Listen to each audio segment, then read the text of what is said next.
upon this ground. I'd give it up just to burn it down. And if they die, you can blame it on me. I've been setting up gravestones in my hometown. I wish I had been born at sea. Then you wouldn't care and you wouldn't know me. Ebb and flow, they just don't carry me home. It's only water and air as far as I can see.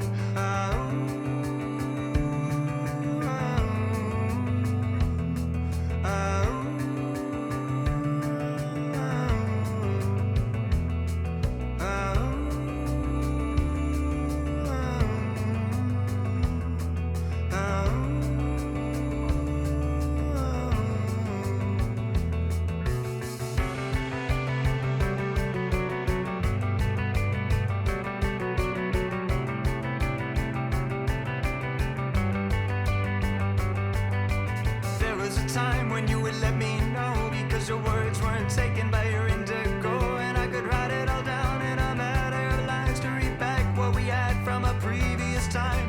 My ancestral passage here was written down each year by year, but the map is too old, see they've forgotten the roads, and so we're living by the creases.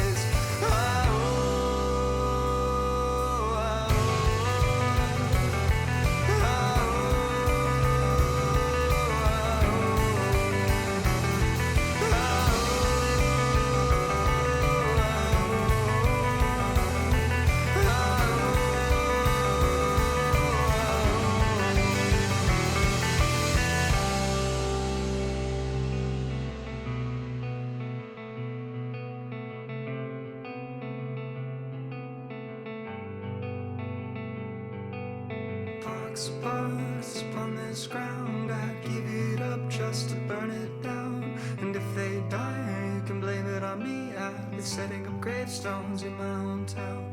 I wish I had been born at sea. Then you wouldn't care and you wouldn't know me. Ebb and flow, they just won't carry me home. It's only water and air as far as I can see. Good evening, everybody. Let me just turn off studio mode again so I can have a good look. Also, it's time for me to post the announcement.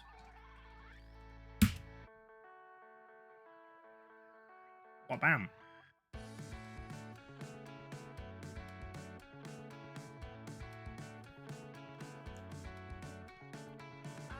I've been thinking of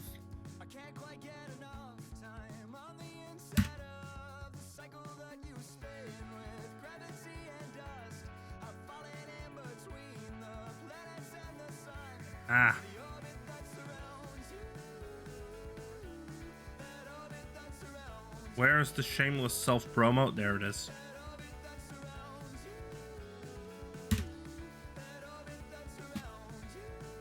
Let me just fire up the game. Because the commands are active. Just type in Gamers Outreach or...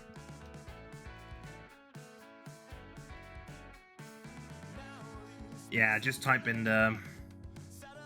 Just type in !donate if you want to donate.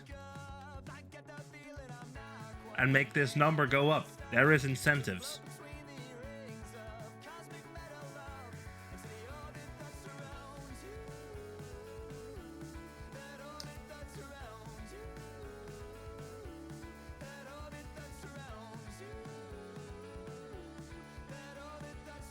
Oh!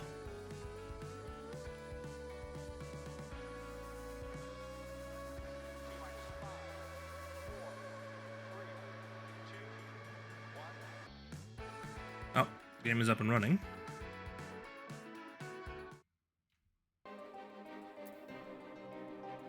Let me just click the start. Let me just click the start button. I think to connect to the data center first.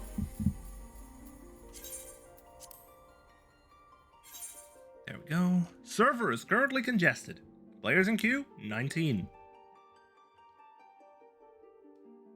As you cannot see right now because it's not loaded yet. There it is. And see, I did line it up pixel perfect.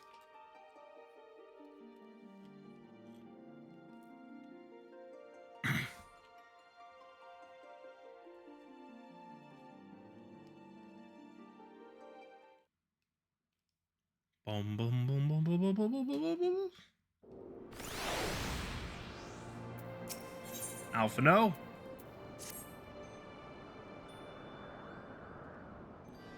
Now that we have scaled the mountain, there remains the problem of finding Racevelger himself. Muggles! There is Muggles!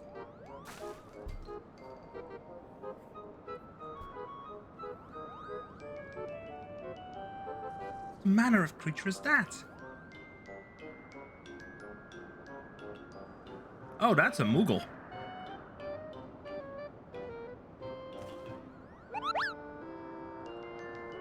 What's up, Kupo? Knazy? Do my eyes deceive me, or was that a Moogle? Yep, that's a Moogle, alright. Was my understanding that they only dwelled within the Twelves Wood? Certainly never expected to see one in the churning mists. If this Moogle does live here, however, we may know where Racevelger makes his lair. Quickly now, before we lose the creature completely. Quest accepted! Now, let me just pull up the browser here. Charity, no.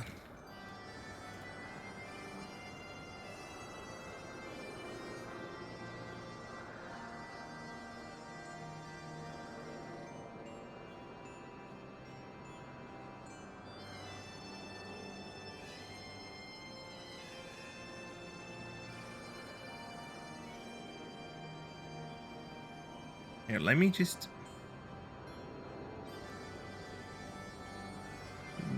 Window capture. Vivaldi.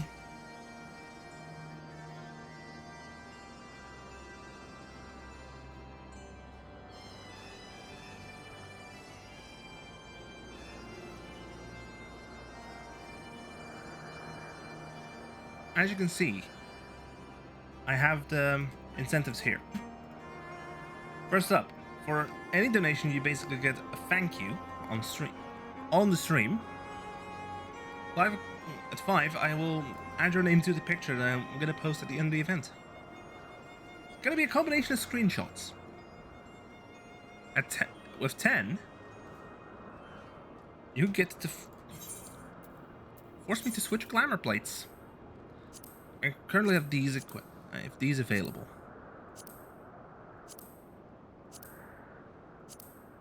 This one only works for White Mage, by the way. Nope, that one isn't. That one isn't active, but I have 6 available right now. Plus, I have been thinking of updating it, so it's using the different gear.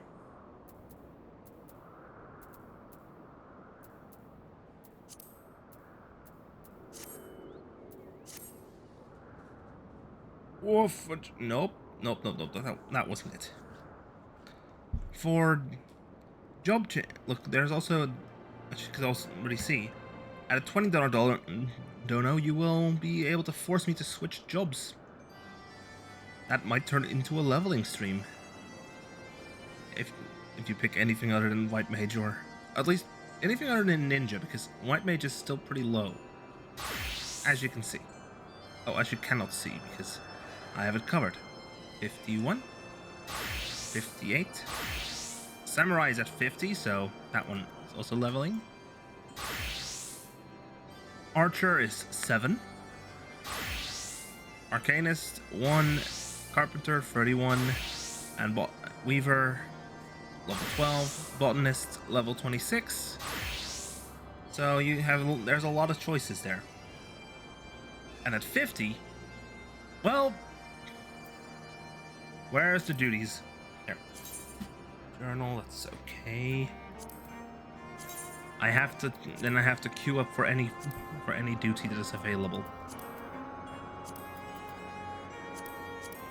So any of these are fair game.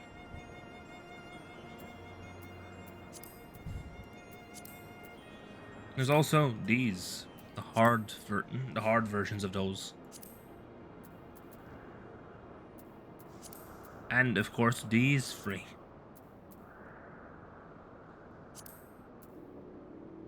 I don't have these. I'm not going to be doing crystalline conflicts or frontline. And of course, I'm not going to be doing anything with a gold saucer. Oh, I just realized you didn't even see a damn thing about it. Click.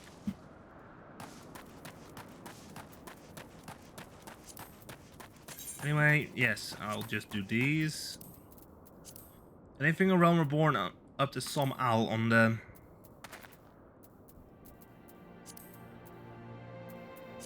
And I also have these trials.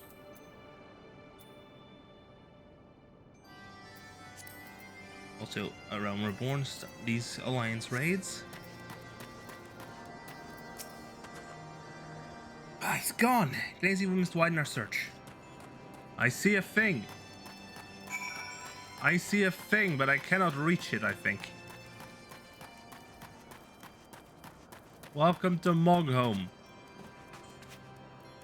Nope.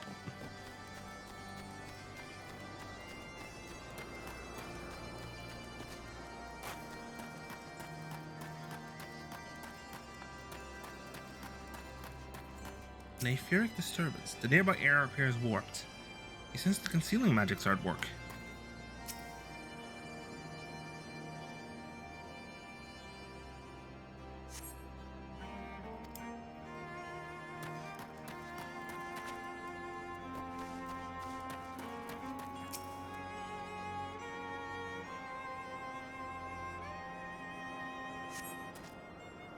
I see no evidence of this Moogle of yours. Are you certain it wasn't the trick of the light? Perhaps so simply one of the stranger plants. These strange plants shifting in a breeze. Also, yes, I gotta equip this. Gotta change this into a glamour.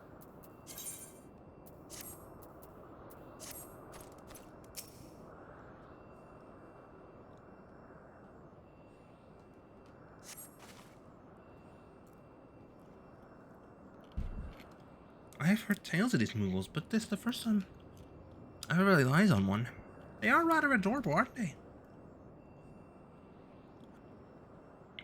Why don't you stare at me so? Can I not find a creature adorable? My heart's not truly made of ice.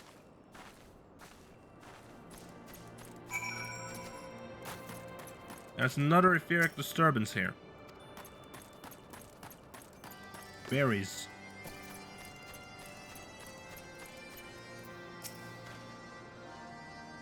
Sure, I glimpsed the Moogle fleeing in this direction. Could he be concealing himself with magic? Yes. Yes, he could.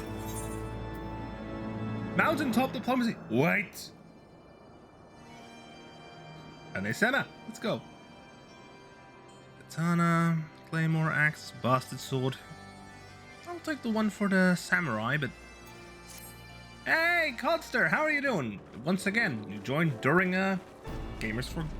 You once again joined during a Gamers Outreach event. Confound it. Could we but enlist the aid of one of the local Moogles, I am certain Hraesvelgr would not elude us for long. Wait, hold, now!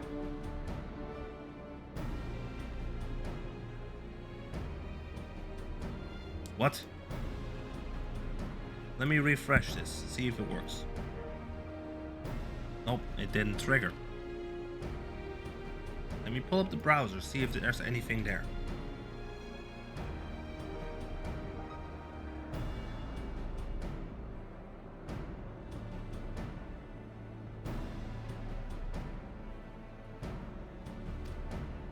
Though the eye enables me to sense the presence of dragons, I can only identify nidhogg's with any certainty. We could wander the mists for days, and not know you were any closer to his brood brother. And those are days we cannot well afford to squander. Shall we divide our forces then?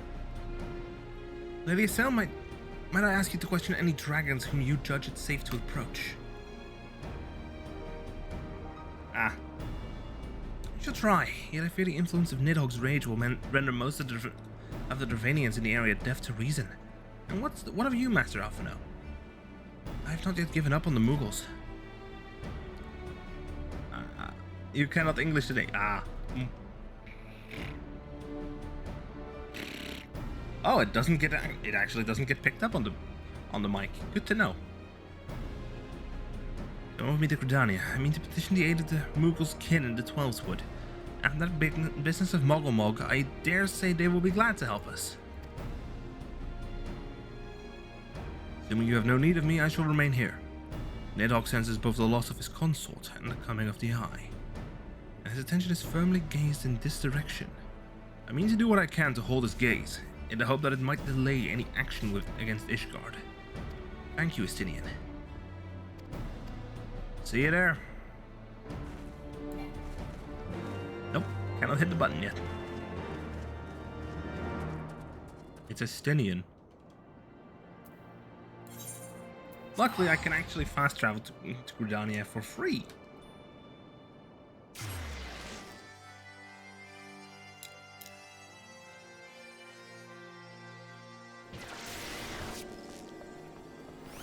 That was smooth. Immediately activate the Ethernet. Conjurer's Guild. A simple click. Where is Alfie? There is Alfie. I do love his new duds. I sent word to the Elder Seer upon arriving in Gridania, and I am pleased to report that she has agreed to grant us an audience. If anyone can help us to contact the 12 Wood Mughals, it is she. We are expected at the Locust Stand. I trust you are familiar with the Conjurer station at its entrance? Yes. I've spoken to them plenty of times so far. Yes. Let's go.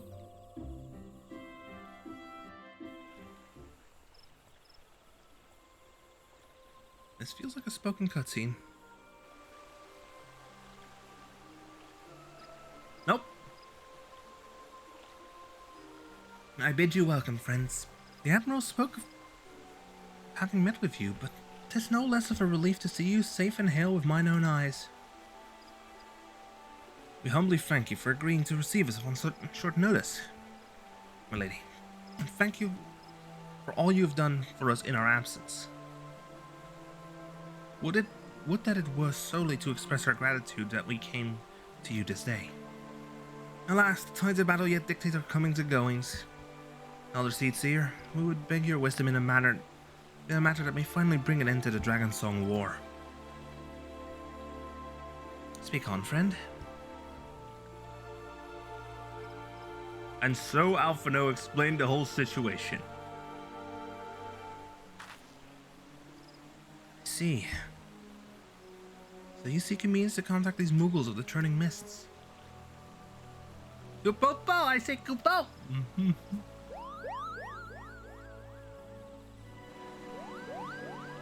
Greetings, Kuplakop. Who do we owe the pleasure of your company? I was struck by the sudden urge to bring you some fruit candy, and I'm jolly glad I did. Tell me more of those Mughals on the sky, Kupo. I'm glad to tell you all I know, though it amounts to precious little. We encountered a Mughal high in the clouds of Dravania, and we hoped that you and your kin in the Twelveswood might agree to facilitate a meeting. Pray correct me if I'm mistaken, Kuplo, but there are legends, are there not, which speak of Mughals who dwelled beyond the clouds. Indeed there are, Kupo. Long, long ago, back when the world was still young, they say my ancestors served the gods up in the heavens. Of course, that was before their masters took to bickering like spoiled children. Ah yes, the tale of good King Mogulmog XII. He is revered for holding fast to a rope of miraculous length, that his subject might climb down from the sky and escape to the world below. Ignoring the more fanciful aspects of the tale, it might well be that Kuplo's ancestors hailed from the Turning Mists. Given how long his kin have resided in the Twelveswood, it is perfectly possible that the details of their history have faded into myth. Indeed, Master Alphino, such stories oft contain a measure of truth. 'Tis like that the Mughals of the Turning Mists tell similar tales of the world below. I can well imagine the one you encountered fled at your approach. Oh, fleeing second nature to us. We often hide when the larger rages come tramping through the forest. Of course, where there's one Moogle, there's bound to be more.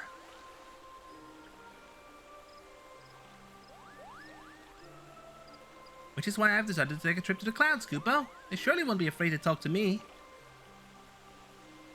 I was hoping you might say that, Master Kuplo. Will you accompany us then?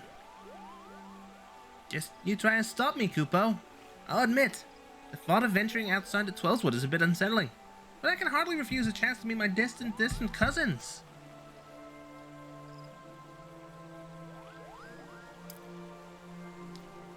If you'll have me, I too will accompany you on this venture, and lend my voice to your cause as an ambassador of Britannia.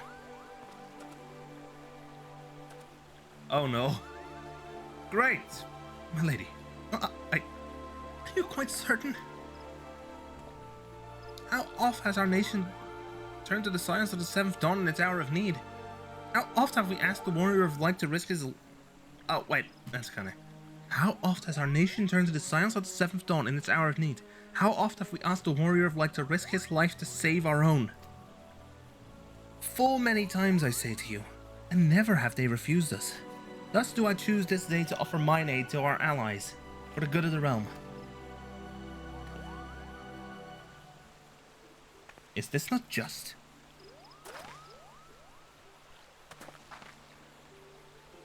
A most unexpected and most welcome offer. Elder Seedseer, he would be honored by your presence.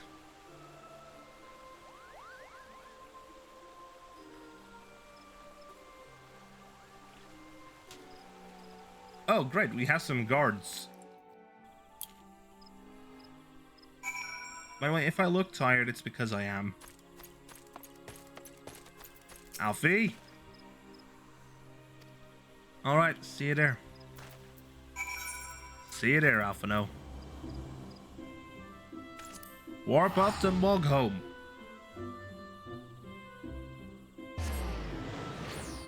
Where is Estinian? Oh look, a summoning stone has a quest. Oh, is it Oh, this is the Chocobo. This is like a Chocobo porter.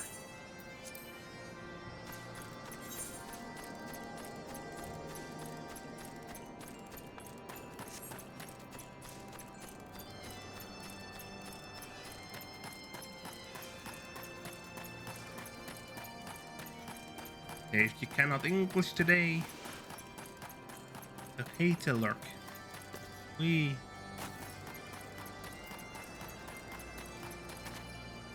can I?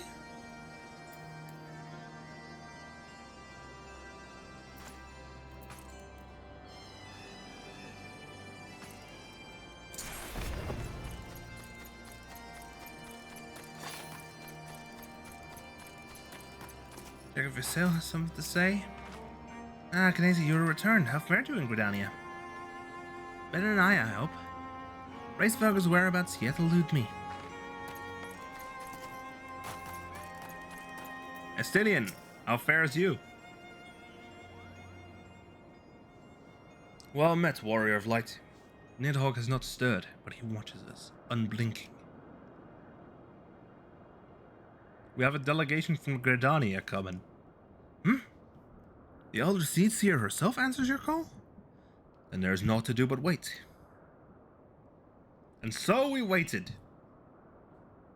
Fudge. There they are, Knazy. Greetings, my friends. I'm happy to report that our journey was mercifully uneventful. Devoid as the road was of Dravanians, it would seem the dragons have abandoned Somal for the churning mists. Elder Seedseer, may I present you to Sir Estinian? Ishgard's is your dragoon. I don't have the button. I would have to ask Jokat about it. I don't think he's gonna give it up.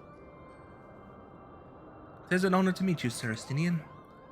I have heard many tales of your order's extraordinary skill and courage.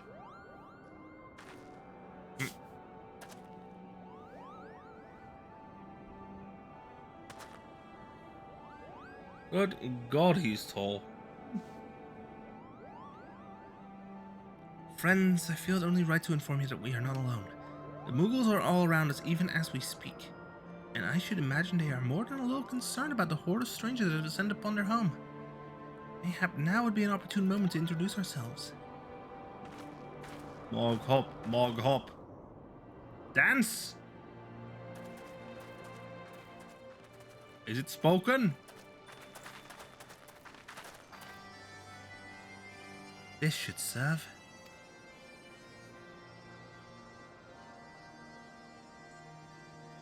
They're hiding, of course, but there are so many of them, Kupo.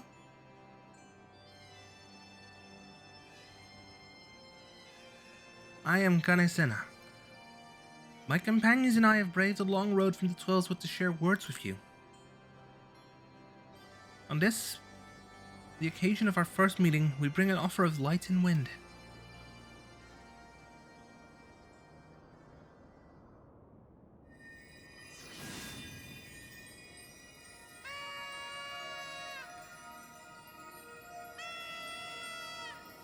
Ah, wind as in noise.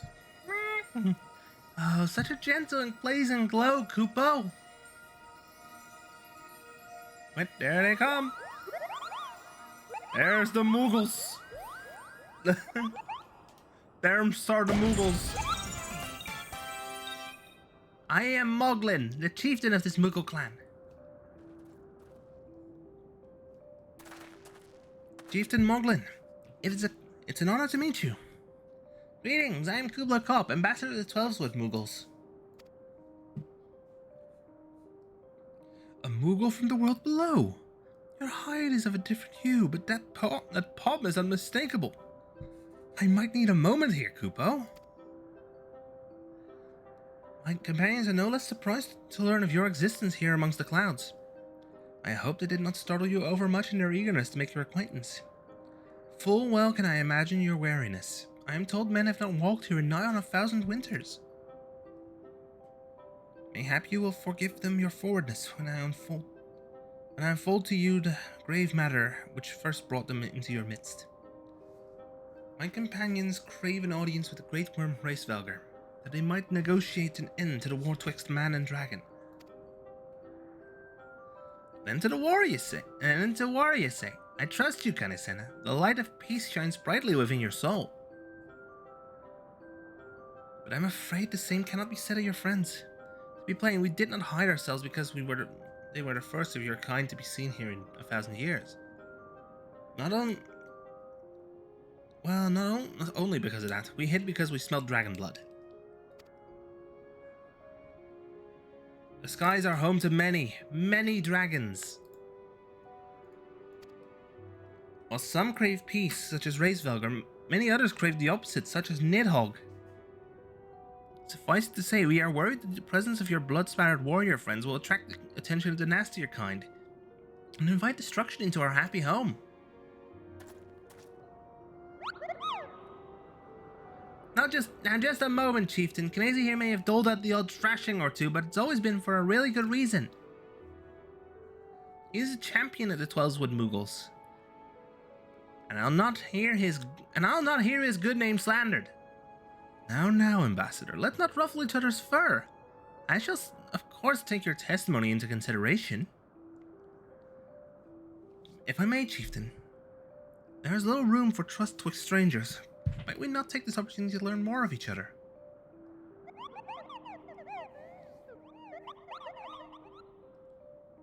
An excellent suggestion, Kupo. In the interest of fostering friendship and keeping an eye on you, I extend to you the hospitality of Moghome. Prove yourselves worthy of our assistance, and it will be yours. I shall be watching, Kupo.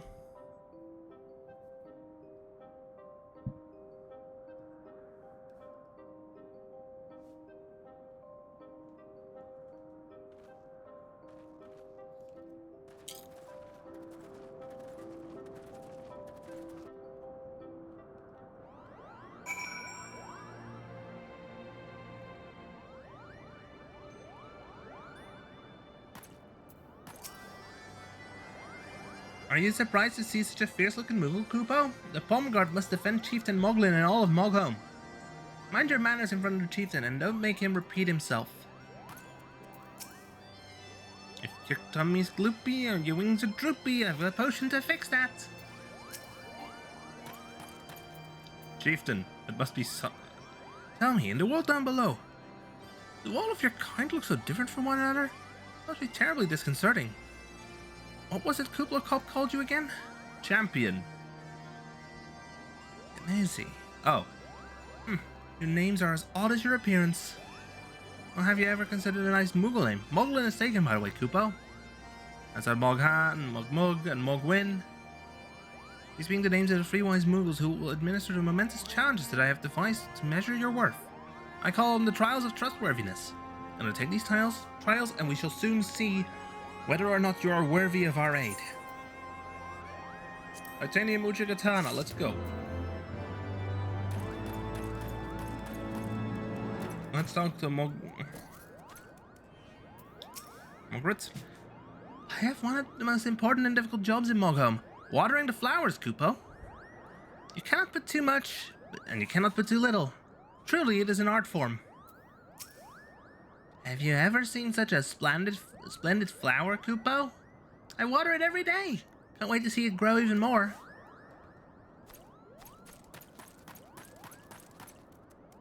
Look.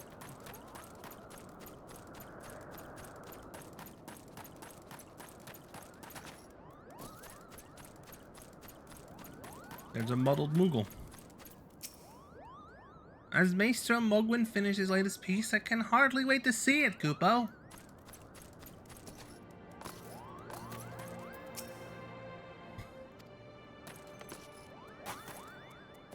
Walto. If you follow this path all the way to the top, you'll come out on the summit of Somal. It's quite a lovely view up there, Kupo. I'll have a look. I've been looking forward to a good view. Hey, look, there's an Aether current here.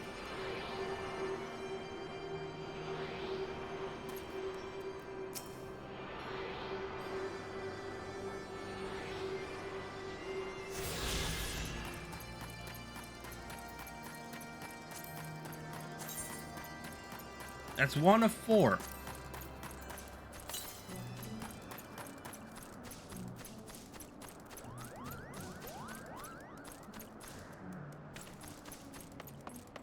You're right. It is a lovely view.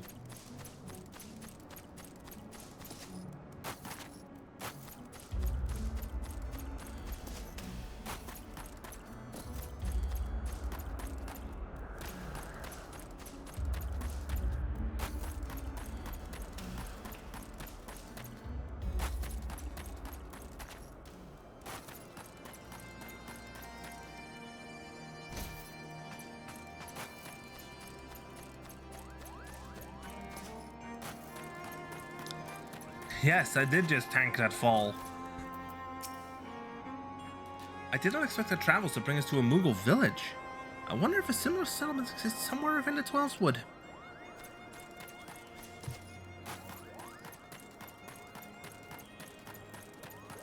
Let's take Moghan's challenge first.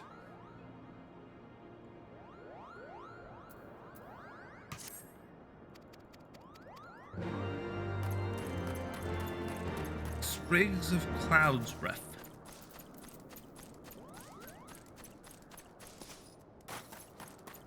Mogmug.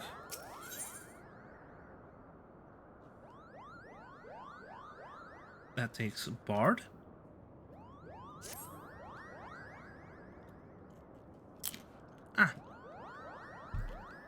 Yes, you have the pleasure of speaking with Mogmug. I know. I am the fluffiest, most enchanting creature you've ever laid your eyes upon, Kupo. It isn't easy being this adorable. I can barely take a stroll outside without those relentless Servanians throwing themselves at me. They look as if they might just gobble me right up. In any case, fleeing their overbearing adulation is growing a bit tiresome.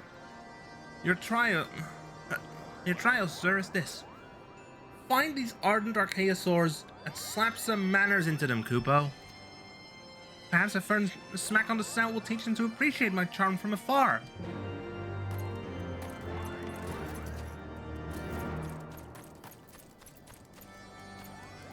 Now Mogwin.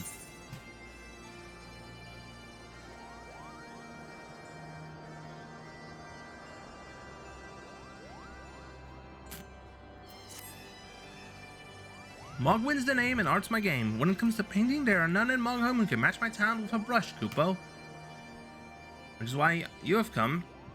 I know why you have come. Chieftain Moglin has demanded I test your trustworthiness. And I trust no one to create art that will satisfy me. So instead charge it with retrieving a masterpiece I seem to have misplaced. Was it ambitious and innovative work? Guaranteed to fetch at least 4 Kupo nuts on the open market. You must find it. Question the masses. Surely a pebble painting with such vibrant color and unmistakable panache cannot have escaped the notice of every Moogle in Mogham. Let's first go ahead and ask around for Mogwin's trial. Mogomo. Mogwin is missing his masterpiece, Kupo. Oh, you mean that paint-smeared mess of a pebble? I have not seen it recently, a fact for which my eyes are profoundly grateful.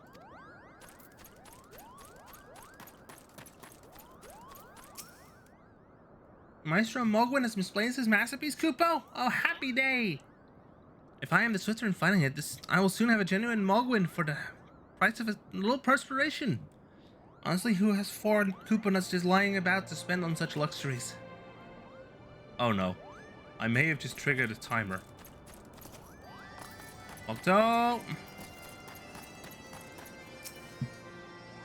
Don't know much about this stone, but I do know Mogwin's been creeping up out the back of some owl summit from time to time, Kupo. Maybe he left it up there.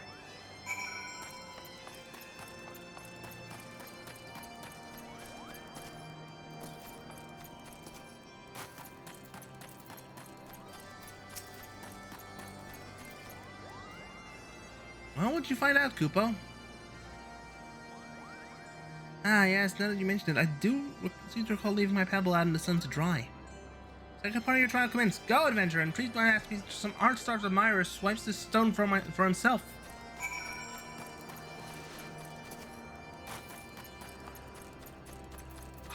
The voice I gave to the Moogles is already wreaking havoc on my voice.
Found it.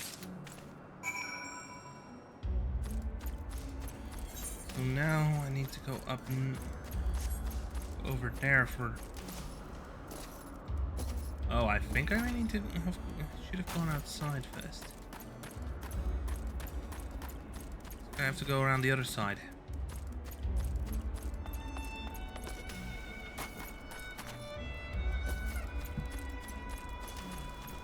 Which requires me to just... You know what? I'm just gonna go ahead and spend 100 gil and just teleport. Because why not?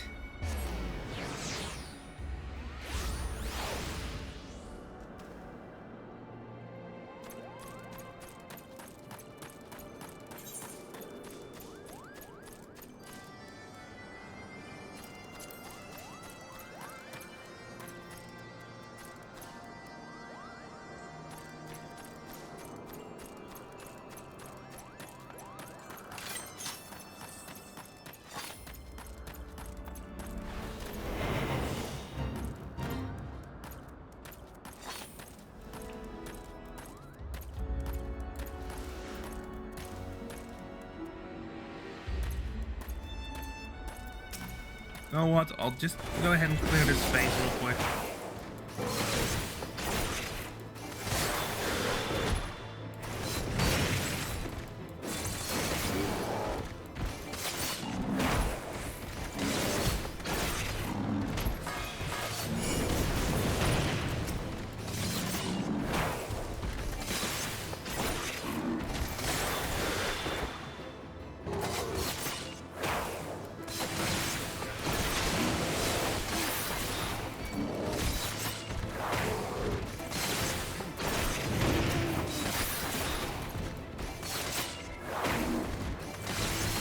Yeah, I'm not gonna make it.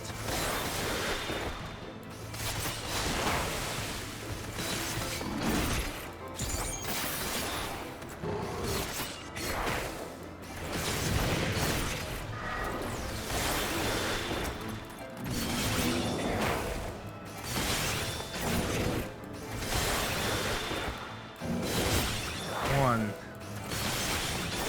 two, three, one, two.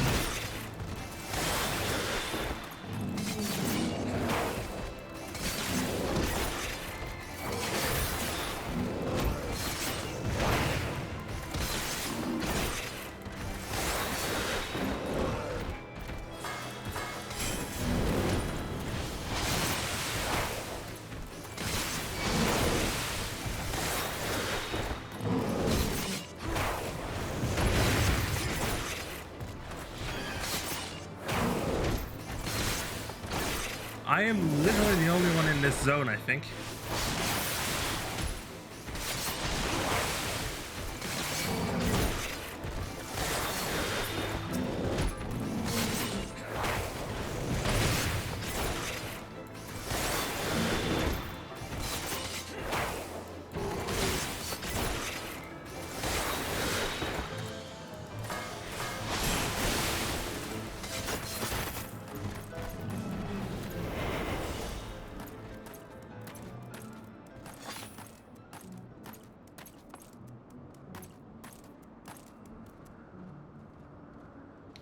I'll let that trial fail because I'll wait until that duty ends because there we have it. Failure. Gotta find 3 pieces of Cloud's Breath.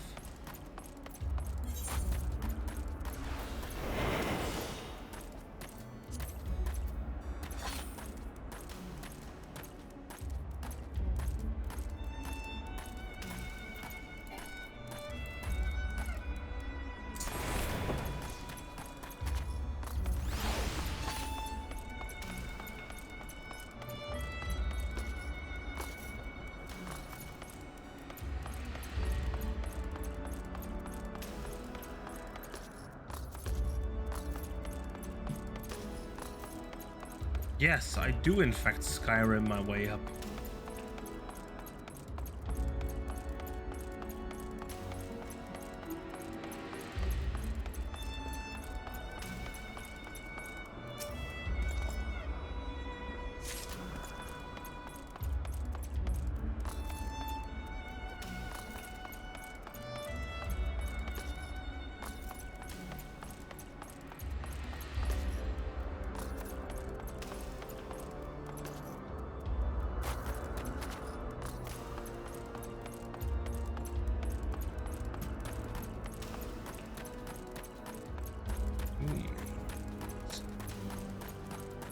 My eyebrow.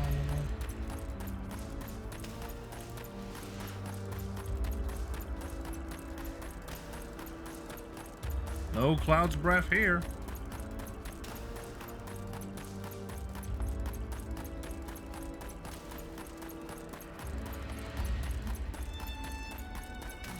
Let's go. Let's take out these Archaeosaurs.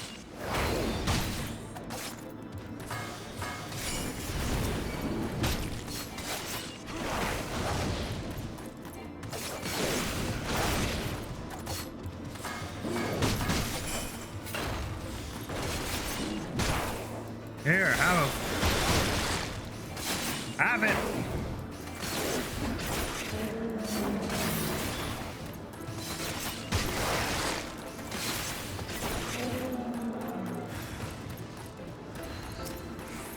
Ah, you want more?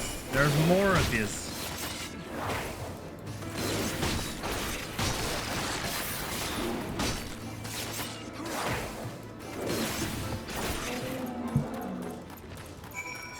And that's Archaeosaur slain.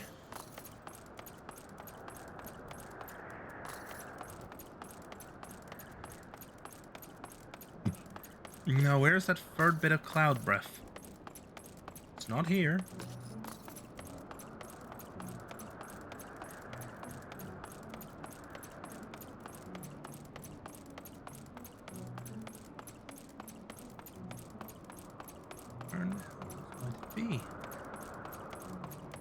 Definitely not around here.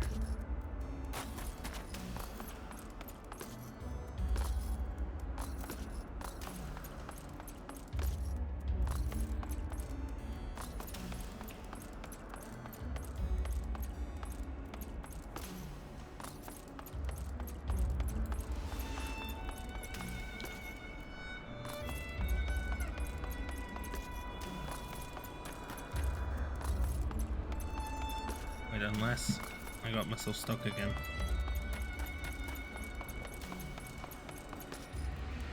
There we go.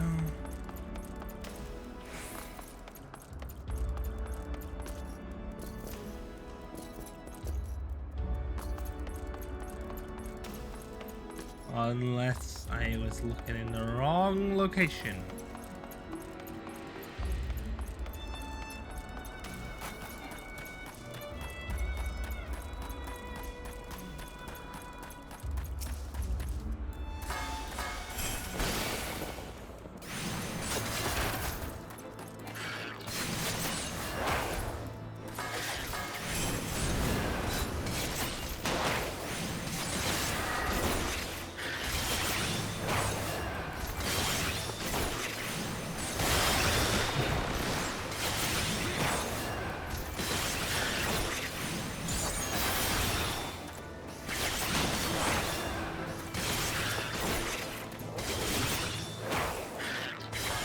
Two, three, boom, and 8.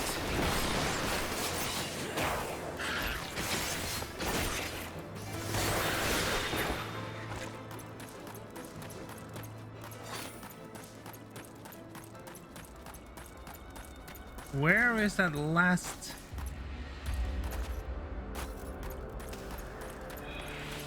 Hey, look, another player.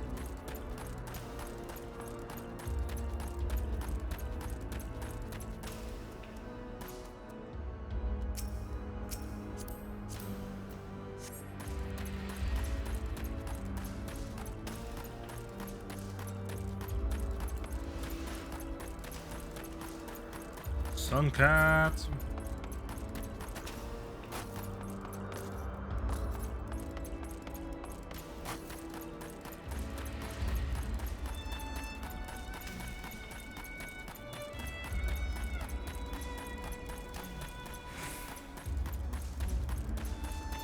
Not there, not there, not there. Where the? Oh, there. With the low LOD stuff is the low detail terrain gave it away. Now to head back to Mogholm because I've completed all 3 trials. Not now.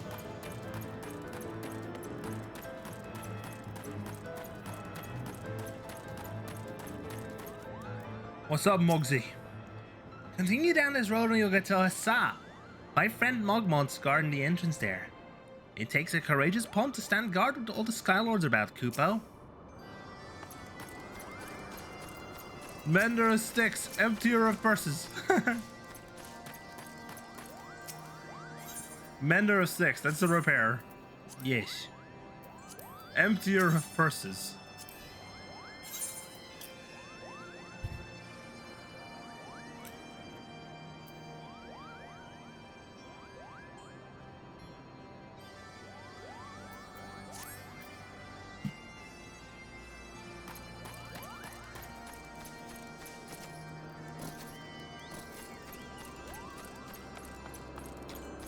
Moogles are fun. Moggy! Well, if it isn't one of the visitors from below! Are you searching for something? If so, just ask. I pride myself on being the second most well-informed Moogle here, Kupo. Why, I'm in charge of guarding the entrance to Mogholm. If you see any of the many malicious monsters... If I see any of the malicious monsters get too close, or if anything else is even slightly out of the ordinary, it's my duty to report straight to Chieftain Moglin. Or the Palm God, Kupo. Of course, when something is amiss, a timely and detailed report is of the utmost importance. So focus and knowledge are necessary to be an excellent guard. That's why, next to Chieftain Moglin, I am the second most well-informed Moogle in all of Mogholm. If anything's troubling you, or if you have any questions, chances are I'll be able to help. We won't be hiding or running away anymore, Kupo. The name implies Moghome is where us Muggles make our homes. It lies at the summit of the towering mountain Somal. Just how high is Somal, you ask? Well, if you must know, you're free to climb down yourself and see. Sometimes a distant dragon howl will awaken us in the night, or an impolite monster might chase us around. But besides that, I'd say we have a pretty good living here above the clouds, Kupo.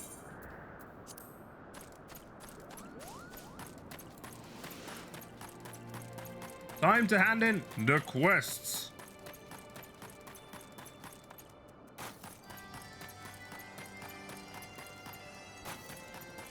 Mogwin.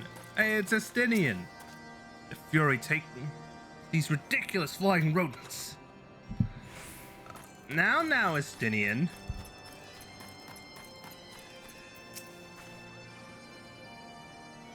Just as their cousins in the 12s, would these Moghome Muggles excel in the manipulation of ether. There are few who could detect them if they chose not to be detected.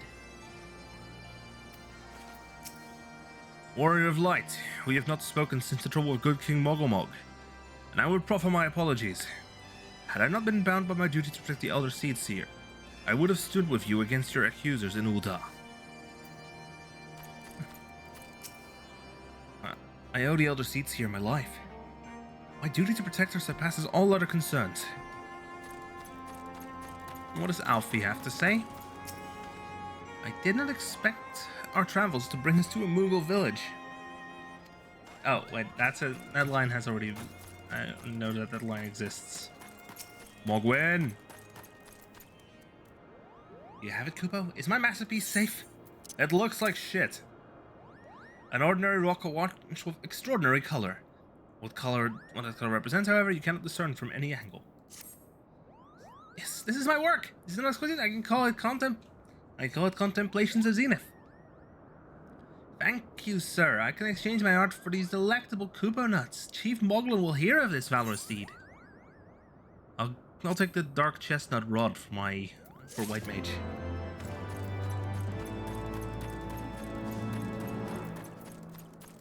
Mogomo has a side quest now.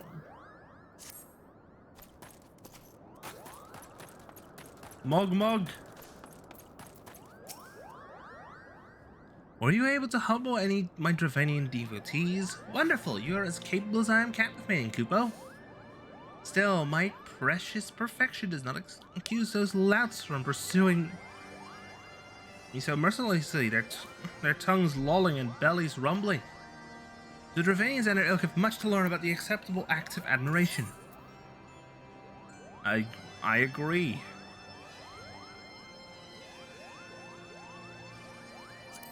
I'll take the longbow. Or later. Moggun. Did you have any trouble finding Cloud's Breath? I do need it quite urgently, you know. Lack of imagination has led to the most white flowers growing in skybound regions of Dravania and Alabafia to be named after clouds. This light petal specimen being no exception. Ah, yes, these are perfect, Kupo. Now I have the main ingredient for my palm tonic. Speaking of which, how are you feeling, sir? Should you ever feel your palm losing its bounce, then I am your Moogle, Kupo. I'll take the Titan. Yes, the trials have been done. You have completed the trials of trustworthiness. Return to Chieftain Moglin and await his judgment. Let's equip shit. There it is. New weapon. Damn, these are broad blade. Too far away. I need to really stand on the edge. Moglin's judgment. Knazy. If that is what you insist on calling yourself.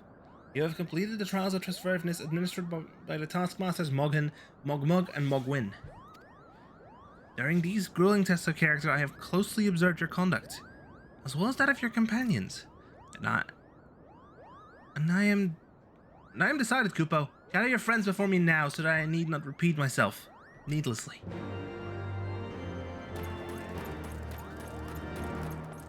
Oh wait, there's a... No.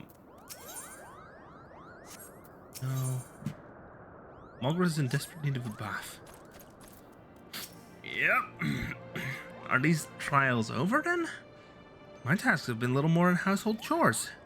If our hosts select not to grant their aid after working us like pack chocobos, I should demand compensation in Koopa nuts out of principle.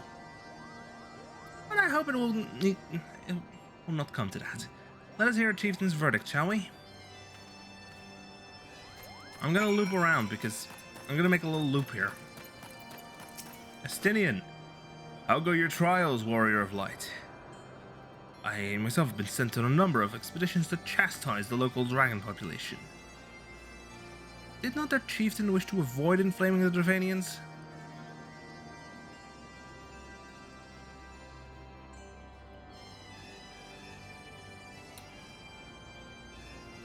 Such contradictions aside, our hosts seemed entranced by the height of my leap.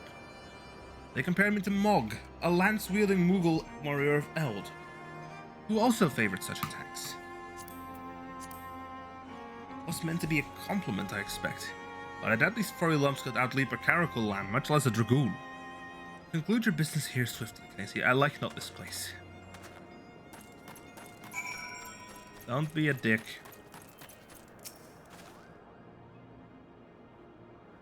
Standing here in Mogholm, my thoughts turn inevitably to the legend of good King Mogul Mog XII and his seat in the heavens. Like most, I thought it no more than a myth, a story for younglings that grew with the telling. But with every passing moment, I become more certain that we have discovered the origin of the tale. Full eager am I to hear what the chieftain has to say.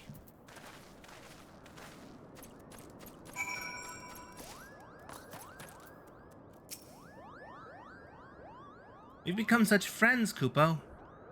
My Mughal cousins love to sing and dance as much as I do.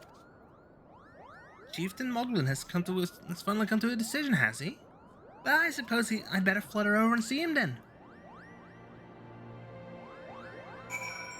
Bard, you sail. Your last up on the list. What sorcery is this? My heart should stir at mere fluffiness. Casey? No matter. What was it? Chieftain Mogul has made his decision. Well, let us not keep him waiting then. And does everyone spawn around? Nope. They just despawn. Until I activate cutscene.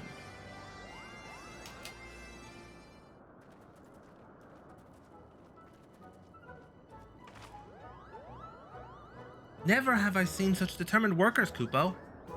It would have taken us moons to complete all those dreary chores and niggling errands.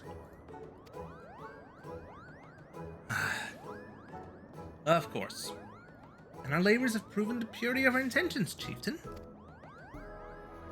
Without a doubt. In fact, there was never really all that much doubt to begin with. You were, after all, already friends with a fellow Mughal. You see, before any meeting with Race Velger could take place, certain preparations needed to be made. And what better way to help you pass the time than having you perform all the tiresome tasks that no one ever wants to do, Kupo?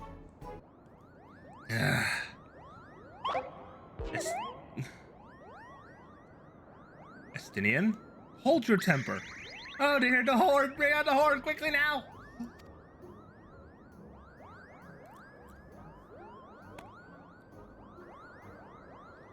We blow on this wondrous instrument whenever we wish to speak with the Great Worm, Kupo.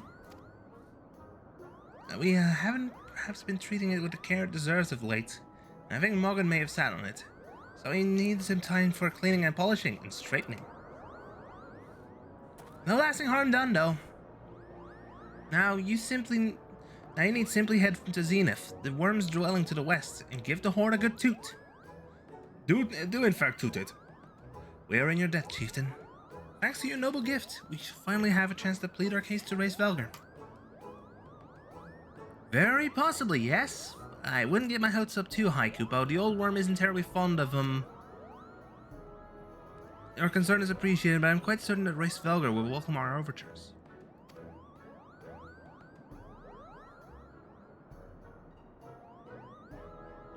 Should we ever arrive at his lair? Come, we have squandered enough time already.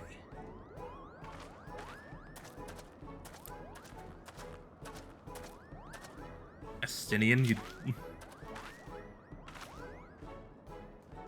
Oh! Chieftain Moglin, we thank you for your gracious hospitality.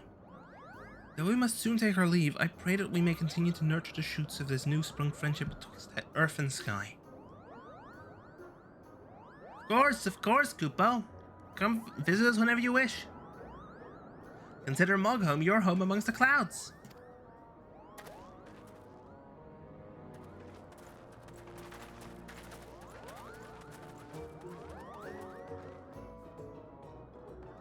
That's so sweet.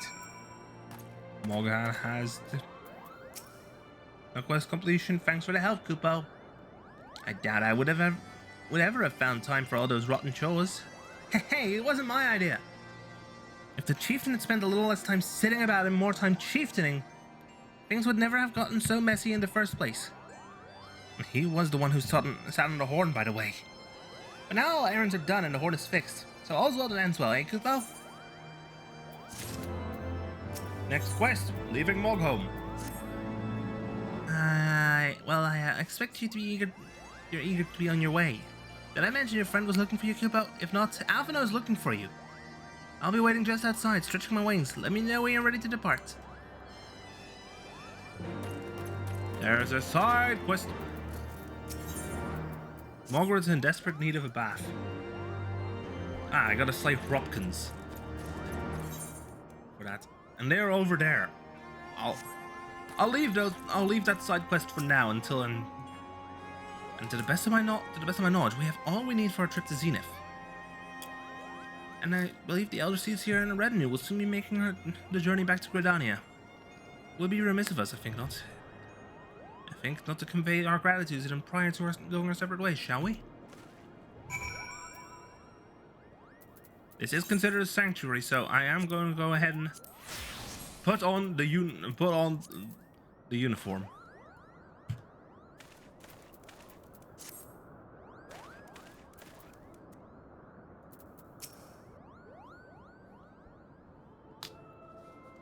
Alphino, Knazy, I do humbly thank you for what's been a most enlightening experience. Were it not for your pioneering spirit, the existence of these Mughals might never have been revealed to us. It is we who should be thankful, Elder Seedsir. Were it not for your timely diplomacy, they would never have chosen to reveal themselves at all. And it was your presence, Kublai, that ultimately won us their trust. It must have taken great courage to leave the sanctuary to Twellswood, and we are exceedingly glad that you did. It was my pleasure, Kupo. I've made so many new friends, and have so many fantastic tales to tell my kinsmoogles back home. Oh yeah. And it's to our home that we must now return. May you ever walk in the light of the crystal, my friends.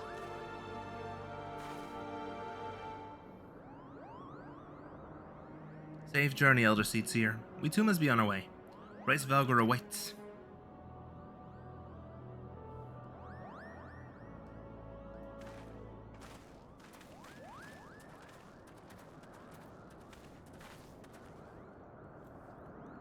Oh!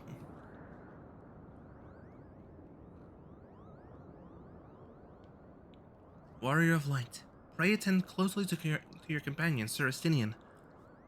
Beneath that stoical facade, a storm of anguish seethes unseen. Yes.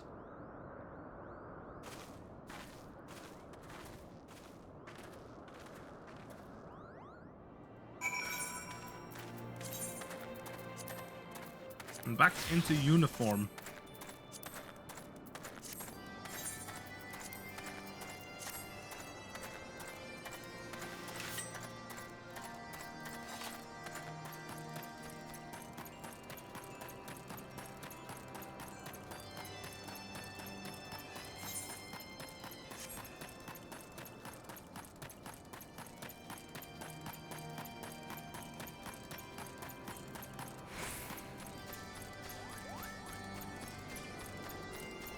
Morgan? Have you said your goodbyes and dabbed away your tears, Kupo? Then we are indeed ready to go!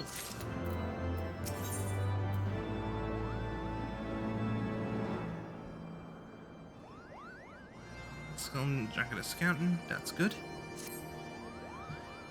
Chieftain Mogul has already explained the shiny instrument we gave you is the best means to grab and raise Duggar's attention. I'll come along and show you the way to Zenith. That's the big palace where you need to blow the horn. First things first, though, we need to make for a saw. Oh, and watch out for the rampaging dragons. Maybe that should have been the first thing, Kupo.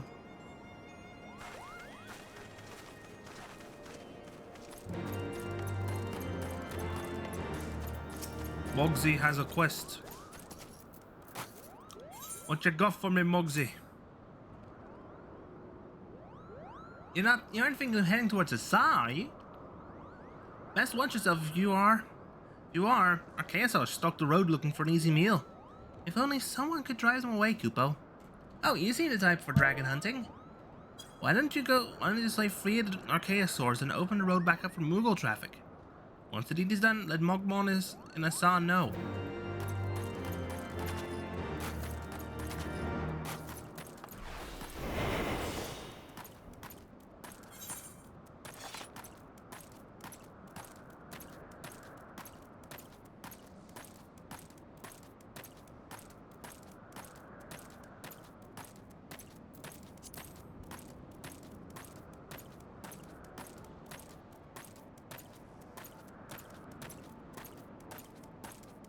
Look, I am intentionally using the stealth.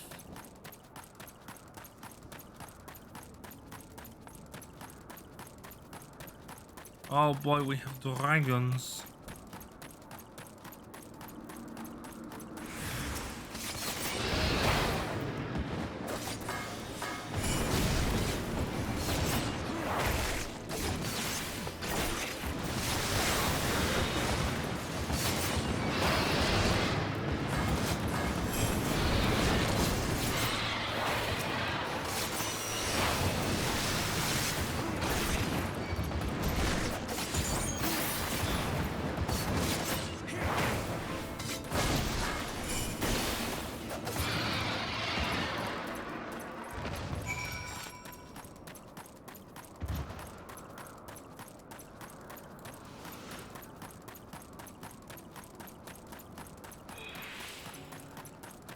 And there goes the poison.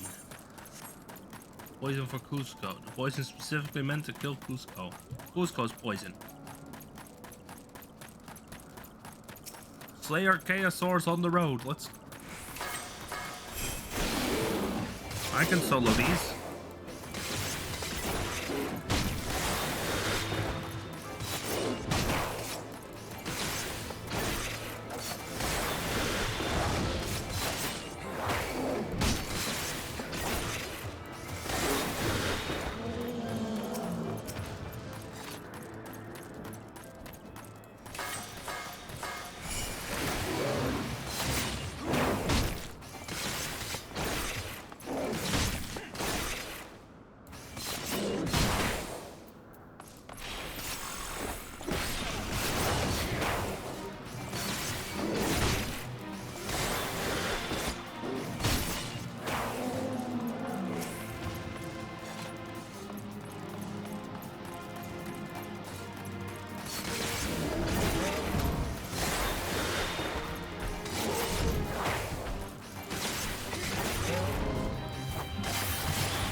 There we go. I don't think I can solo this one.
it!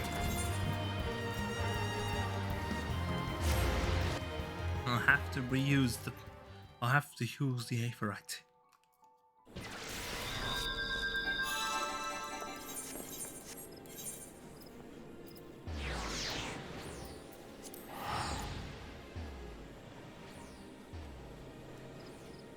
This costs money, by the way, in game.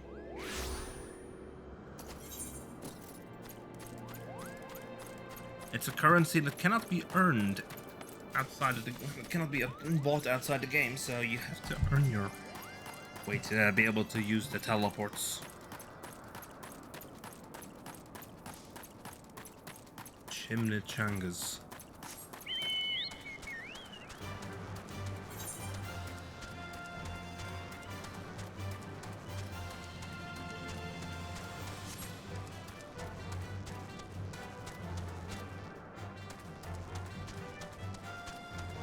Uh-oh, Kupo.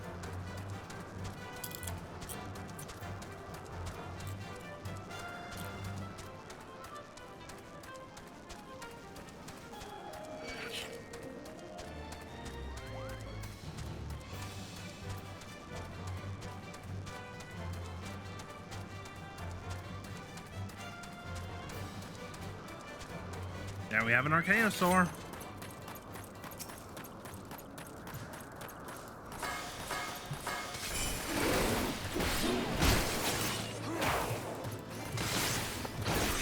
I basically immediately just wiped out a chunk of his health, so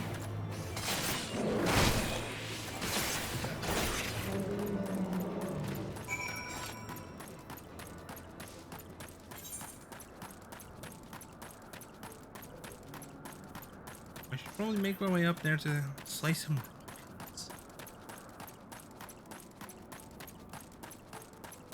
That's not a way up. There is no way up there.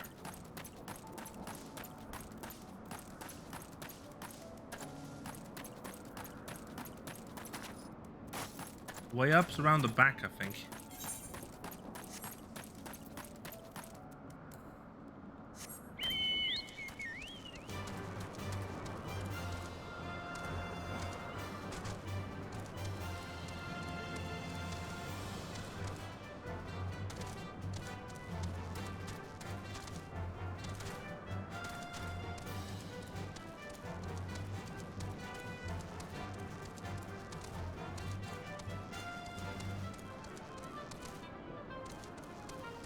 Yep, my guess is probably correct here because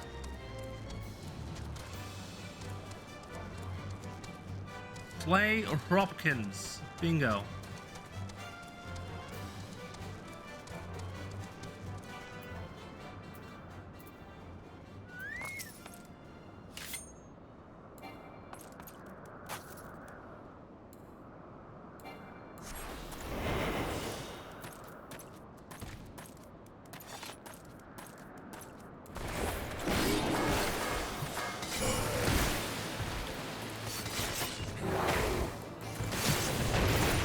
Health deleted.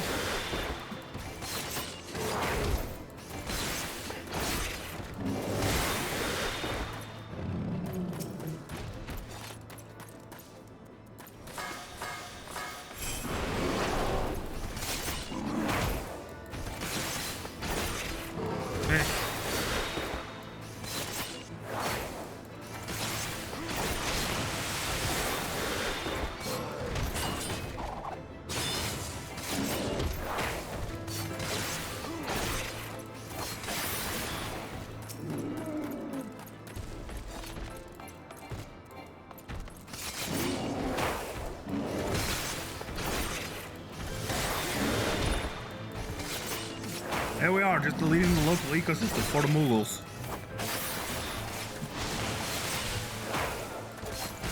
By the way, if you want to get to the...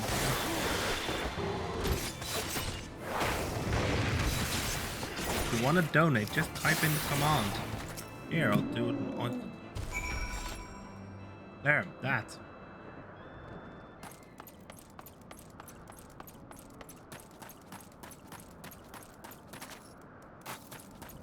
Wait. This doesn't exist.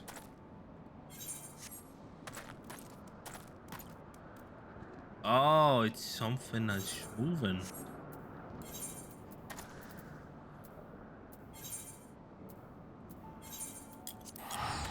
Going back to Mogholm to hand this one into Margaret.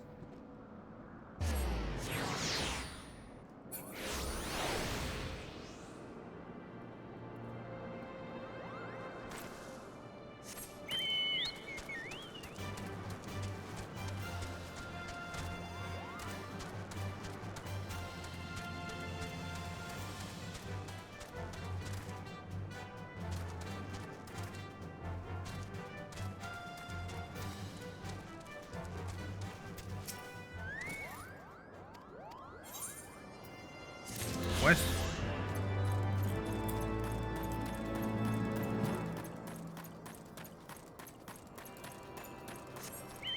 Thank you for teaching me about the Aether currents, Margaret. Now I don't need to return here anymore, although there is something.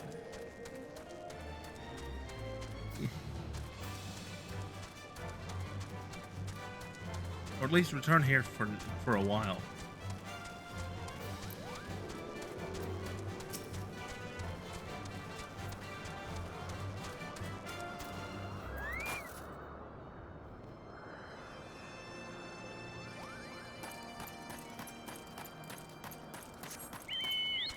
I'm guessing that dialogue won't change until I finish that quest. The dialogue probably won't change until I finish Roadkill.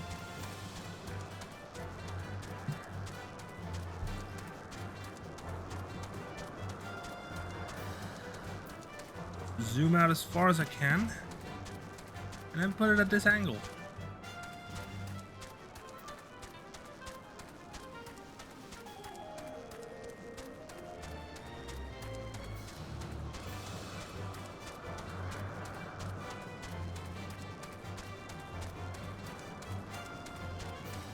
I need to go to Asa first. Wasabi.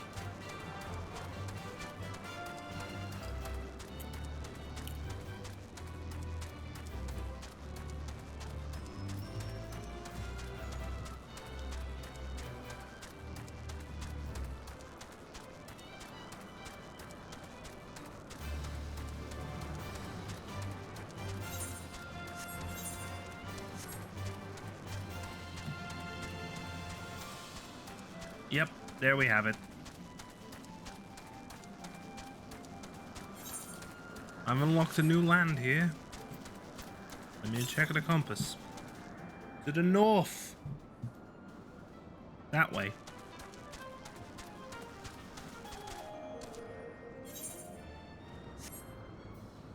It's up there somewhere.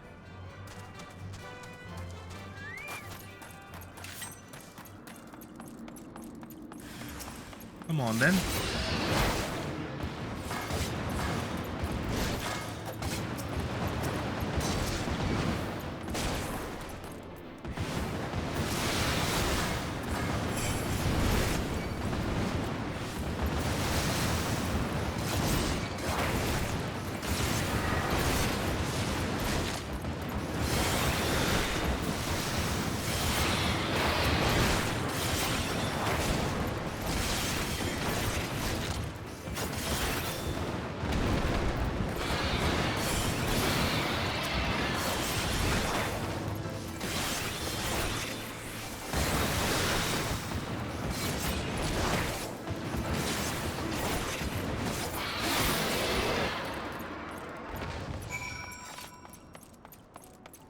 Defeat enemies on the path to Asa. And Morgan is in... Meaning that's probably Asa then.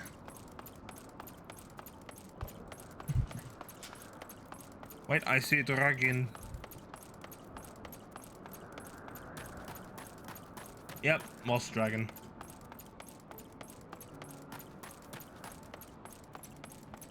Damn it, damn it, damn it, damn it, damn it.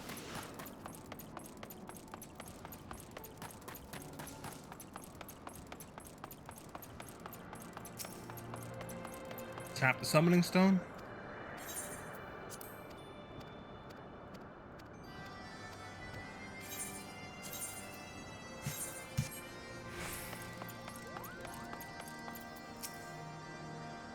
Is that someone from below? How did you get past the archaeosaurs infesting the road? What? Why does he ask you to slay them for him? It's like him to defend on kindness of strangers. We've barely been able to venture outside of Asa for fear of being attacked. Now, thanks to you, the roads are just a little safer, Kupo.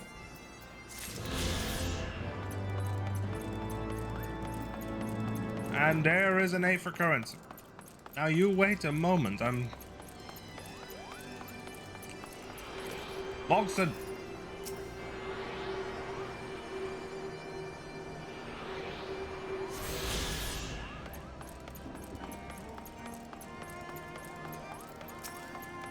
His name fits the requirement. Bolson Construction wants this man. Wants this Moogle. When I see all the marvelous structures and glittering tools the landlords made, I can't help but want to know more about them, Kupo. Yep, perfect fit for Bolson Construction. Mender and merchant.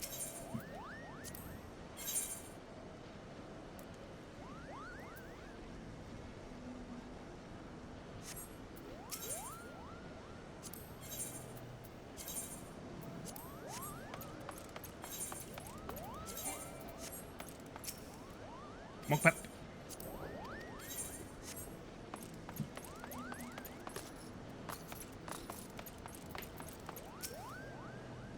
Things were a bit bitey for a while there, but I think we arrived in one piece, Kupo. I wonder what has the dragon so awfully snappy. I mean, the bad ones are always bad, but they seem worse than usual. I'll take the jacket of scouting, please, Mogan. Robe of healing.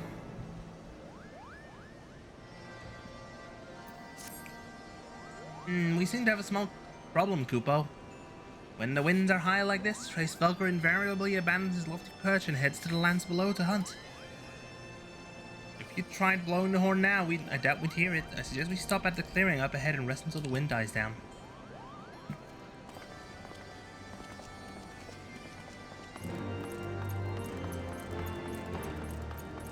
Waiting for the wind to change.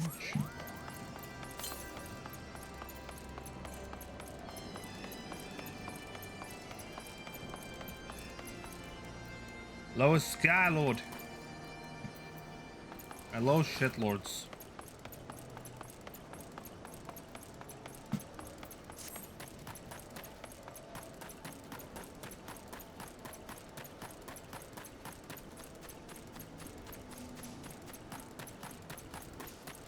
Umbral static.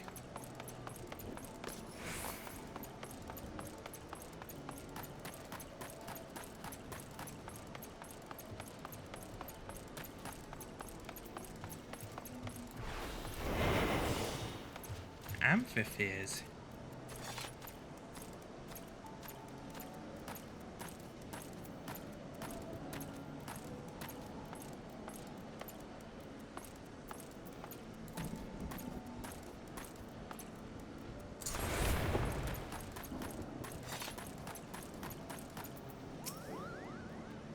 This should do, Kupo. Wind's likely will die down by tomorrow, but by then we might as well make ourselves. But until then, we might as well make ourselves comfortable. And we must interrupt our journey close to its end. I suppose this place is as good as any. And may have a brief respite from the hardships of the road will help to clear our minds in readiness for the coming parley. Very well then. I believe a campfire is in order. I'll leave the gathering of fuel to me. I acquired a keen nose for firework during my time in the frozen wastes of Kurfus. Clear our minds. Says Master Alphino, whose mind needs clearing. The thought of meeting a giant worm in the flesh has befuddled the boy.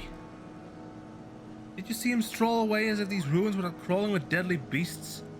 Follow him, Kinesi, and see that the wildlife does not make a meal of our young friend. We'll have the camp ready by the time you return.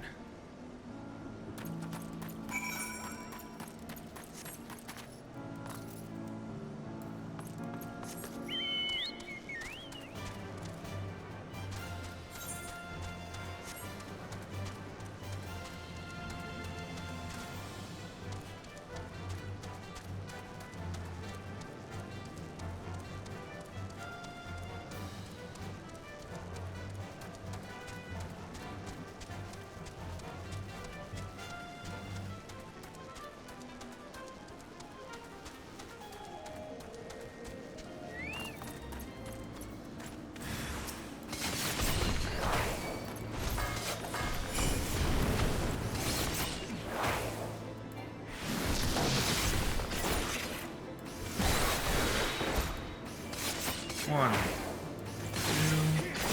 2, and 0.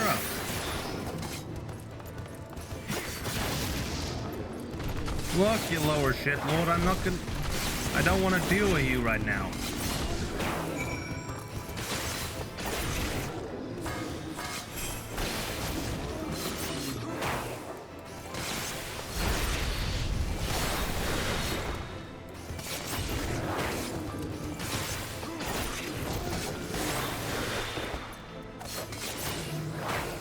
So long, shitlord. What does Umbral Static do? Makes my hair stand on it, and that is. My hair stand on it, and it does.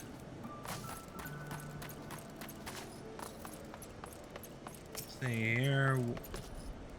A wind sprite. What taps it? Ah!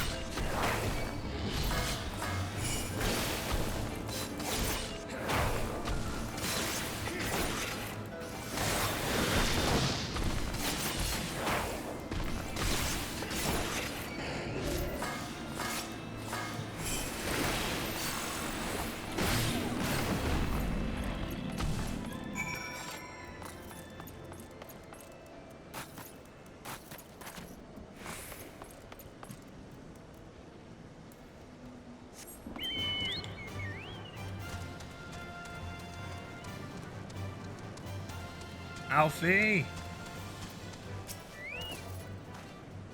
Leave the firewood to me. Alright then. Have it your way.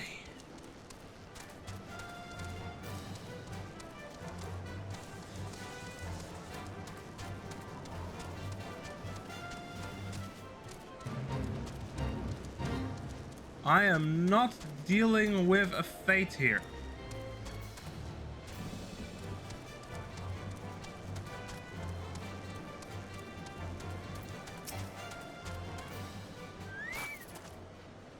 See, I was right to worry about the boy's safety. Once Alphino returns to the wood, we can see about supper. The Ice Queen has filled a pot with what looks like stew ingredients, ready for the fire.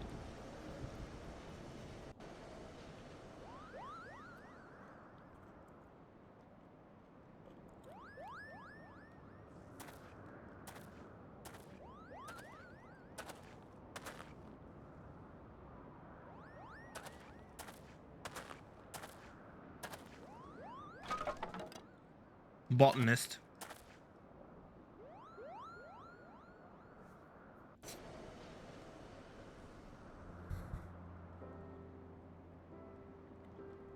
This feels spoken.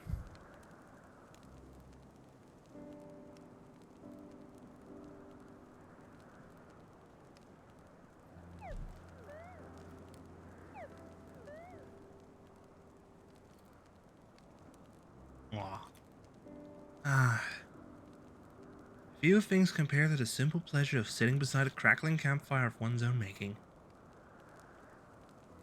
Huh, so speaks the great explorer. Until recently, you wouldn't have recognized firewood if it came with kindling and a flint.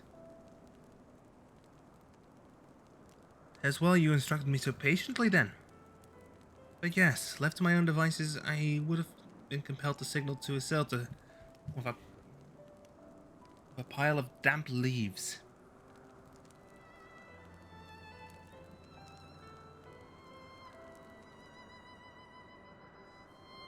I was born the pampered son of a Charlian dignitary, and alongside my twin, became the youngest ever to be accepted into the studium. How proud I was to match with scholars and philosophers. How ignorant of mine own shortcomings, that hubris invited manipulation and betrayal, and led to the downfall of the Scions. We all of us are guilty of similar ignorance. How many men lay down their lives, never knowing what it is they fight for, never questioning that which they have been taught to believe.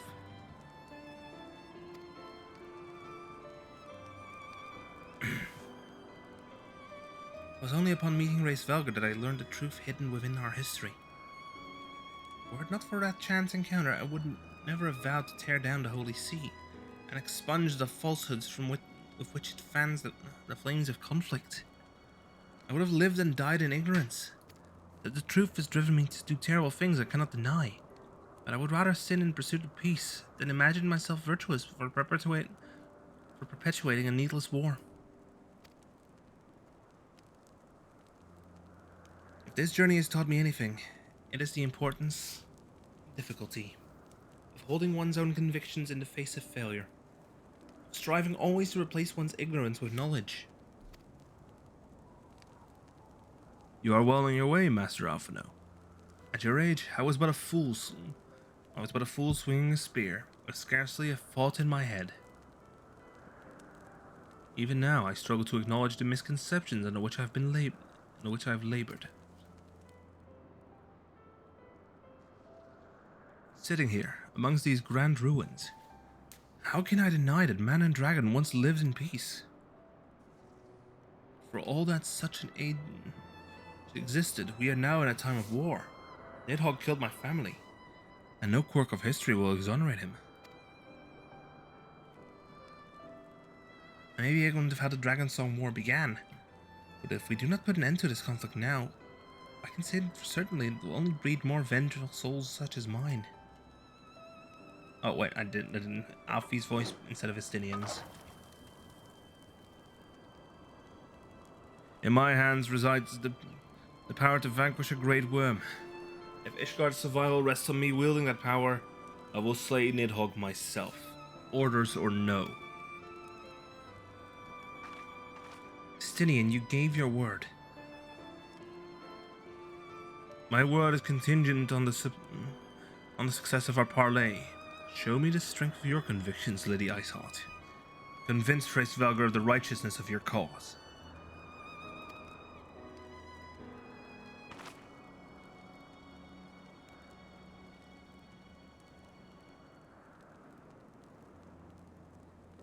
Doubt not, but that I shall, Dragoon.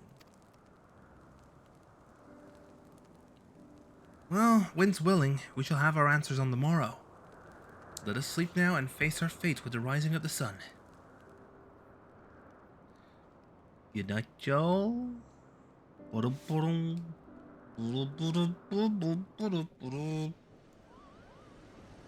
I can't English today. Oh yes, get the robe of healing.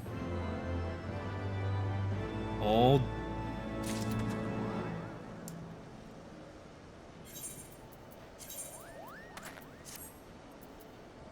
Oh, come on.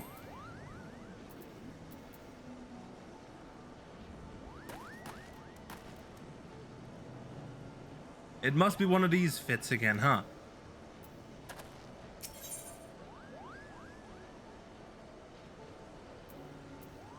Heart of Ice. Campfire was so cozy I must have fallen asleep, Kupo. But do you feel how the winds have shifted? They will have borne Hraesvelgr back to the skies above Zenith, I'm sure of it. There's your chance to climb to the highest floor of the palace and summon him with a toot of that shiny horn. So, I'll be heading back now, if it's all the same to you. Good luck, Kupo. It was nice knowing you. Morgan thinks we're gonna die.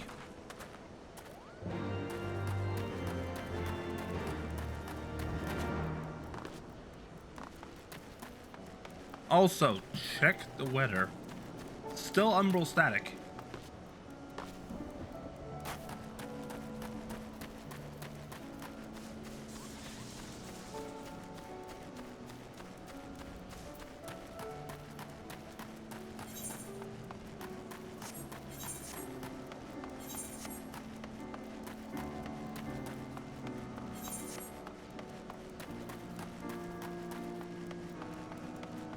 There is an aephorite.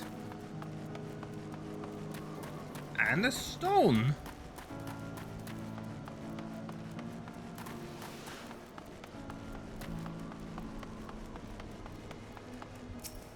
And a summoning stone for a chocobo porter.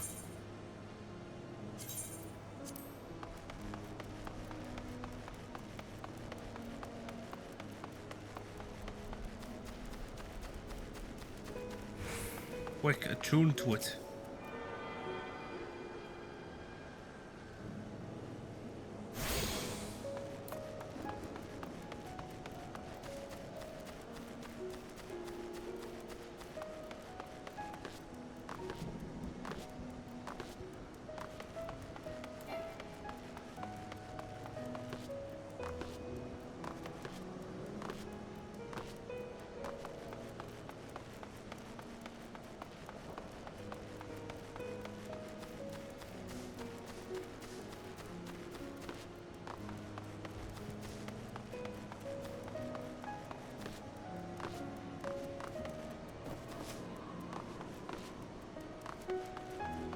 Let's summon our chocobo because we need the speed.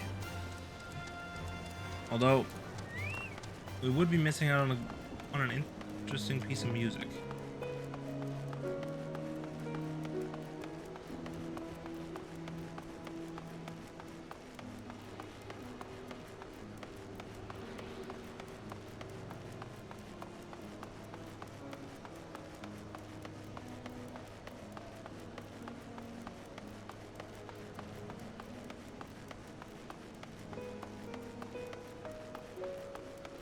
There we have the A for current.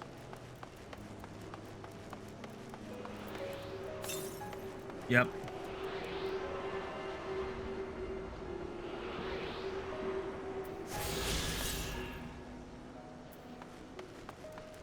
$1,172 yalms to the east. It means it's probably all the way over here. Somewhere around here-ish.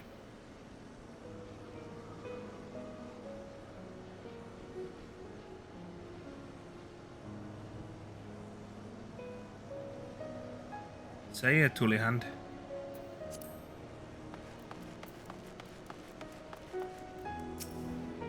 Cutscene!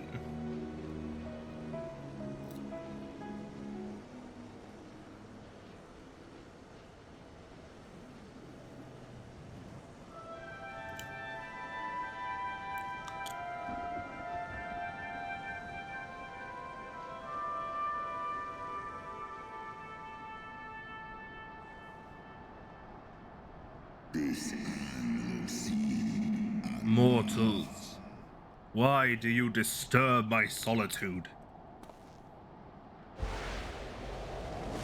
Dear God, he looks majestic.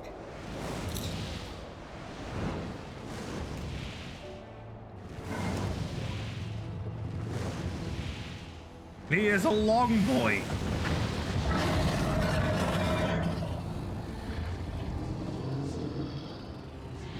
Hello, Racevelger. Racevelger. Thou speakest the name of a creature that but awaiteth the release of oblivion. Leave me. By the 12. Mine ears hear the tongue of dragons, yet the meaning rings clear within my mind. How can that be?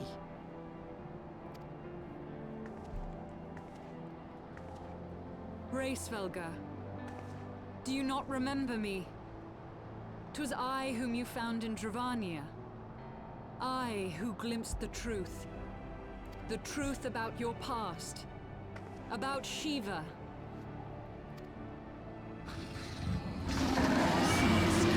Do not speak her name, mortal.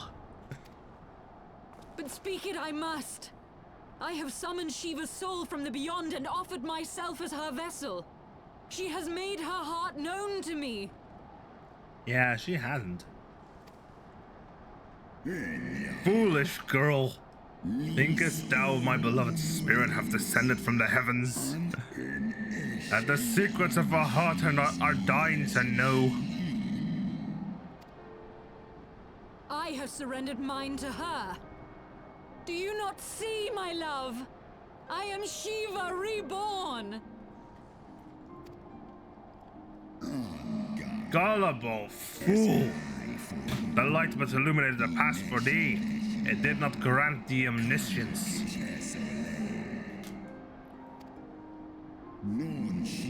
The spirit thou hast summoned belongeth not to Shiva. 'Tis but a shade conjured by thine own fancy. In an age long past, mine own kin were guilty of like folly, beguiled by the Dark One's lies. He attempted to resurrect a king amongst worms, yet the divinity they called forth merely borrowed the semblance of my fallen brood brother. Such gods are not summoned, but created. Phantoms spun from the threads of misplaced faith. Then the spirit It that that answered me is a primal. Was but thy dream of Shiva.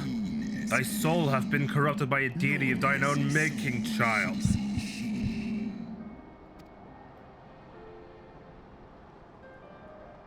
Oh, she is distraught. Everything she's known has been a lie. Be that as it may, Lord Hraesvelgr, Izel's desire to heal the rift between man and dragon is real, and it has borne us this far. We would spare both our kind and yours the ravages of this senseless war. Pray join your voice to ours in a call for peace and forgiveness. The tale of thy kind is one of avarice, treachery, and death. And thou wouldst speak to me of peace? Hark thee, mortal, to the naked truth, and tell me thou deservest forgiveness.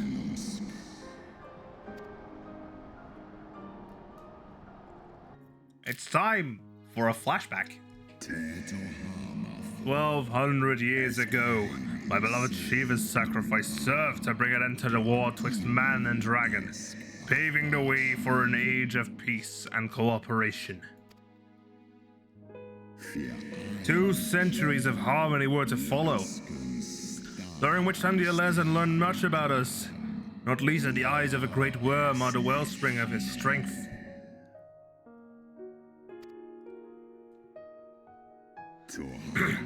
'Twas out of a selfish desire to possess this strength that King Thordan then conspired to undo all that our peoples had achieved together.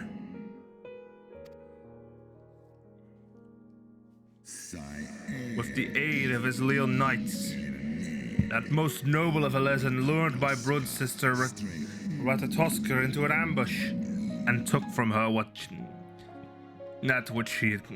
he craved.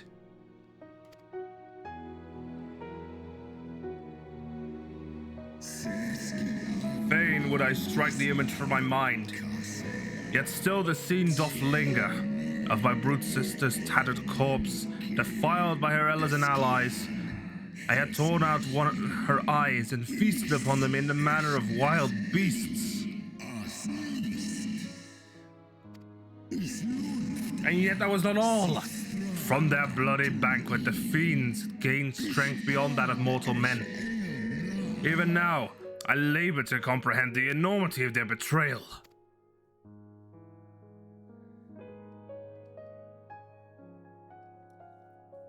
Nidhogg was the first to learn of the atrocity, and he took to the skies, hungry for vengeance.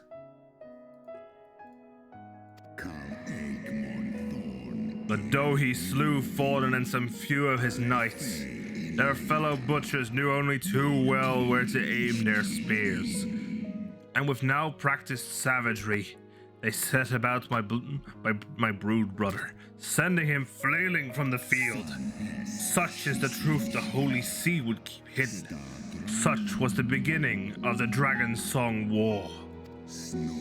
'Tis a song my kind shall ne'er forget. Into 10,000 years pass and Ishgard crumbled into dust.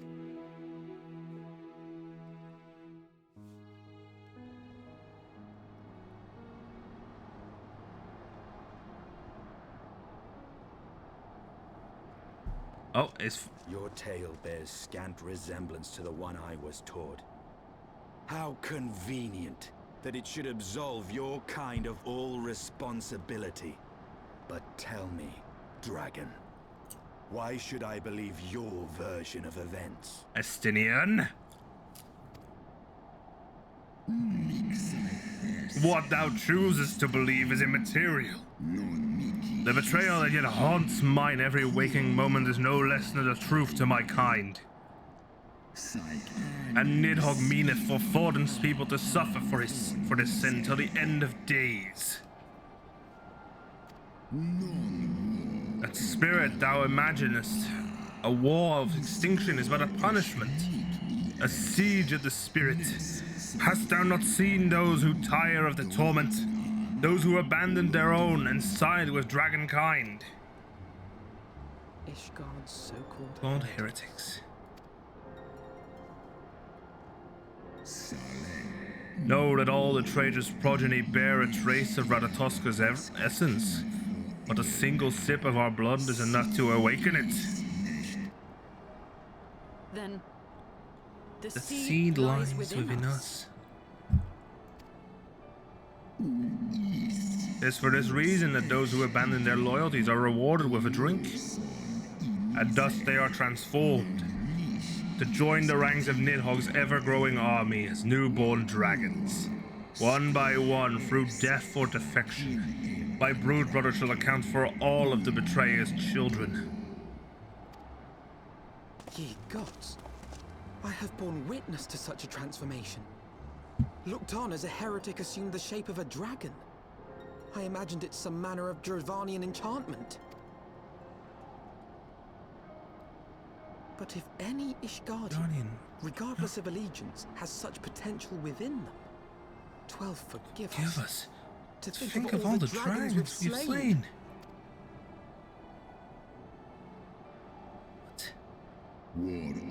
There will always be some, of course, who choose to fight until the bitter end, like thee, Dragoon. But struggle as thou might, thy youthful vigor will be spent ere thou reaches 210. And Nidhogg shall remain to torment thine offspring. Oft have I wondered why Nidhogg did not simply raze Ishgard to the ground. Now I have my answer. He has no intention of winning the Dragonsong War, for it is no war at all, but vengeance, an eternal requiem sung for his murdered sister.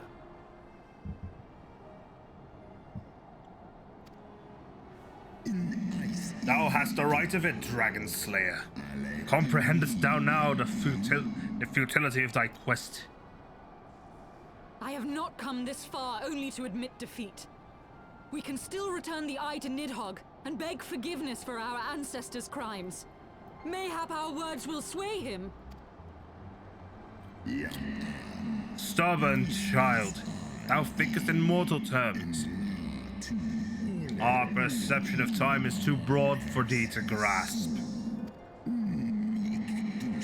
'Tis a simple matter for thee to offer thine apologies. Thou didst not perpetrate the crime. Despite thy visions, the deeds of history seem distant to thee.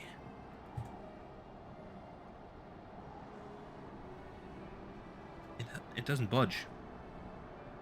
The meter hasn't budged.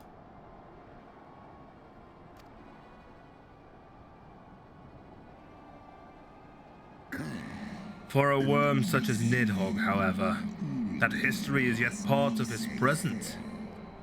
As fresh as the blood that did gush from Ratatoska's wounds, how could he not be driven mad? It's only by the calming embrace of Shiva's soul that mine own fury hath not consumed me. Let us speak no more of what is done. My faith in your kind is spent, and I would be alone.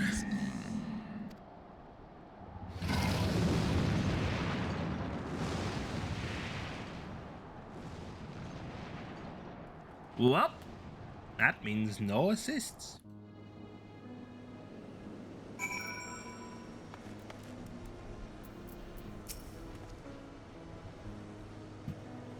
Racefelger was every bit as awe-inspiring as I imagined. His voice fairly dipped and dripped with power. The will behind his words so undeniable that it transcended my ignorance of the dragon's tongue. It's but a pity that I misliked what he said.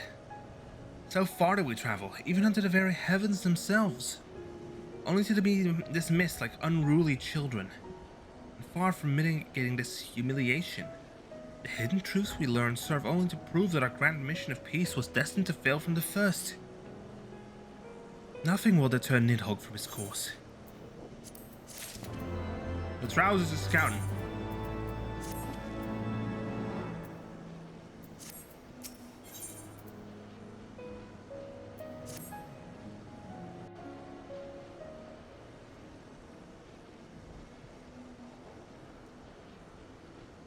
Estinian. Well, what do you propose we do now? I, for one, am intent on continuing to the east. What is there to be found in the east? Nidhogg's lair, the Eyrie, is said to lie in that direction. And the eye tells me he is near. Oh no. You cannot still mean to slay him. You cannot still mean to stop me. I have been true to my word, and aided you in this fool's errand with Hraesvelgr. But your efforts at parley have come to naught, Lady Iceheart. I would see Ishgard saved, and for that, Nidhogg must die. With the tale of our ancestors' vile betrayal yet ringing in your ears, you speak of continuing this war? Nay, lady. I would but pierce its vengeful heart. When Nidhogg dies, this war shall die with him. A moment, Estinian. You yourself spoke of the Great Worm's strength, that you believed him powerful enough to raise your city to the ground. How then are we few to challenge him? Even behind the stout walls of Ishgard, with an army of knights manning the defenses, our victory would be hard won. Yet you propose to contend with the beast in his own lair. In close combat, this will afford us an advantage. And if the tales are true, the Warrior of Light has bested many an invincible foe. Oh. But such speculation is meaningless if we cannot even find the worm. Our first task must be to seek out Nidhogg's lair. The story of this nation grows bloodier by the moment. Must death always be answered with more of the same?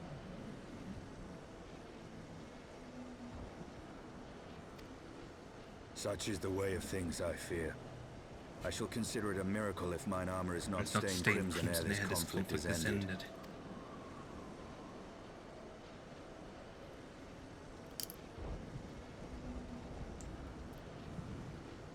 I should be blinded by my own lies.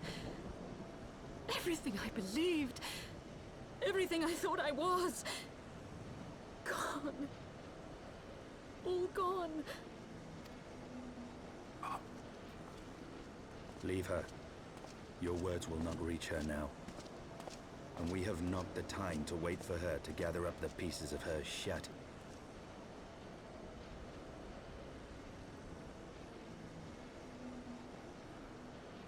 Wait. Why is the camera panning over there? Always turning.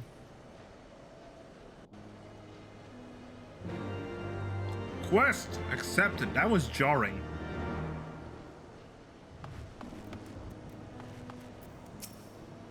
What false god is this, Shiva?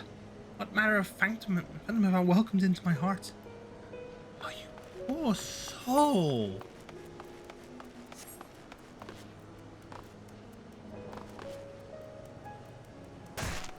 Ow.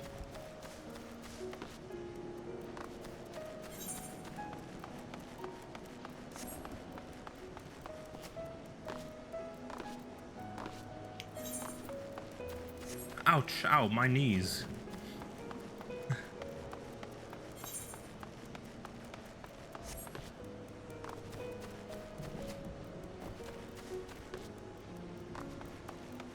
I cannot take that leap, even though I would be able to make it.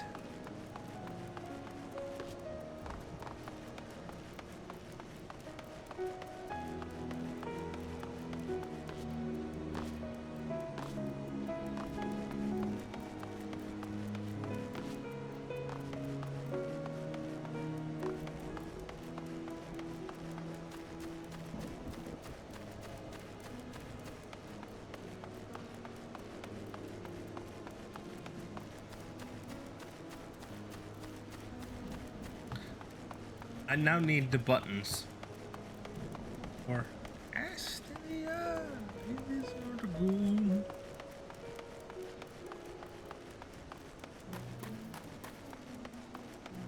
Yep, there we have boys.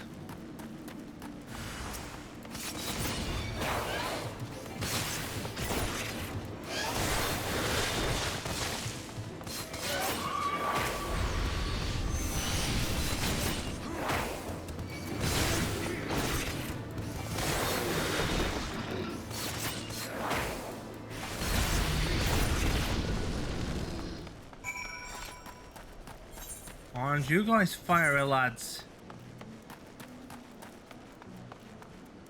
Actually, let's take the summoning stone over to... Let's take the train over to... into Asa first.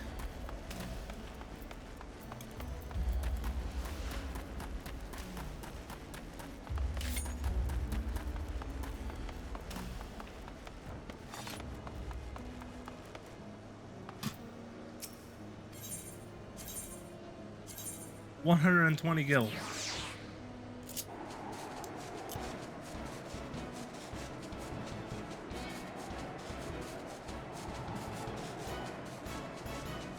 Hey, there's Mughals here.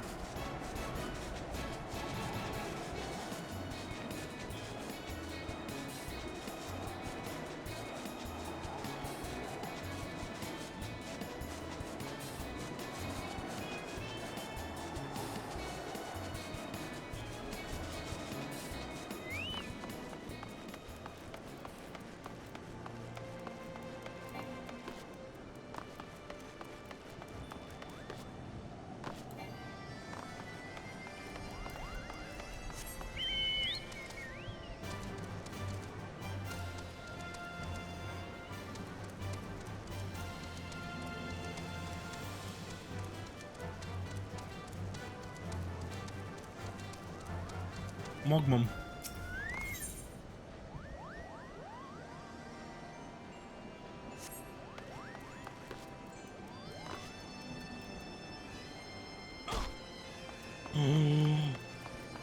Oh, that was close.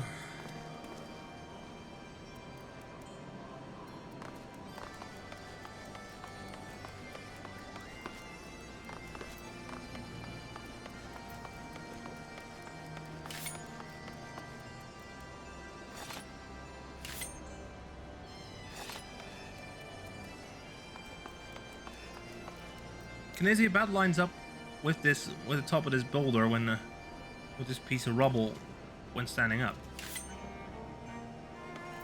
He ducks down slightly when you...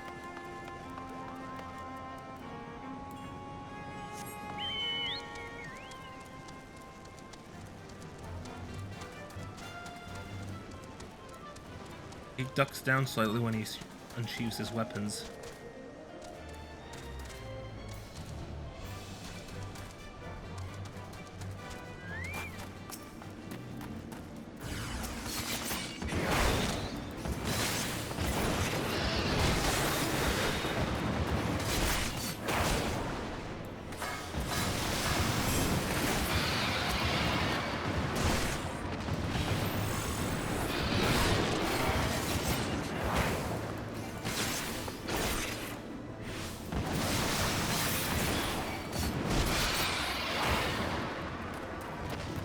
Boom.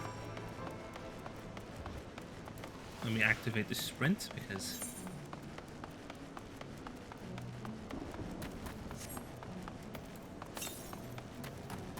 $295 yalms to the north.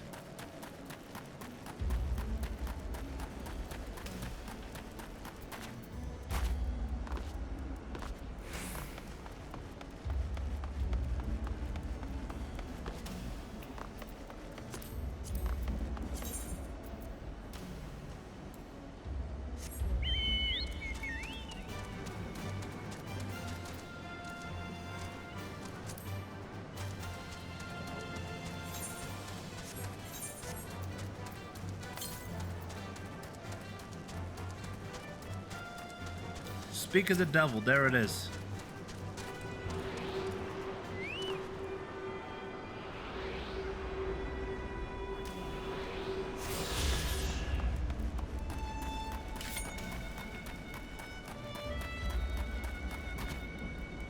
Ah, this guy's solo.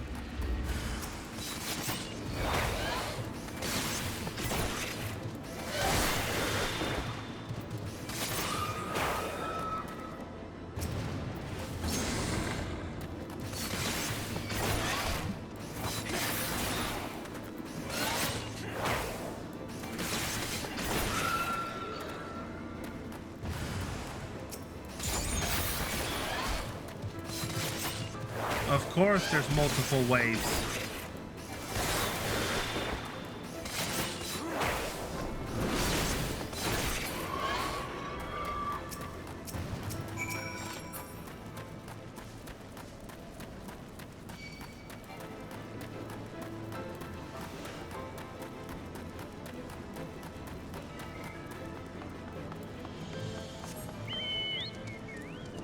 Oh, look, there's Quest waiting to inhale.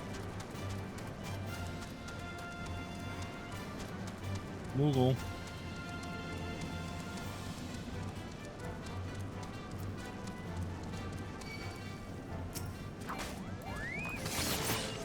Look, this guy just...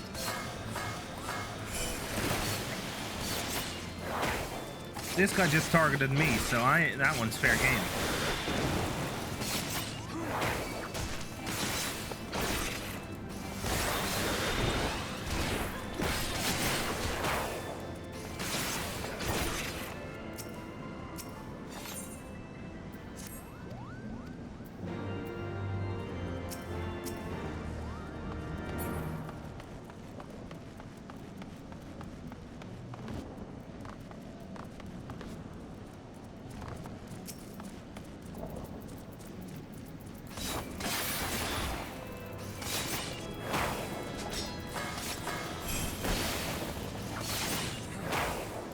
I'm gonna go ahead and go for the quests that actually give me XIV for turrets, because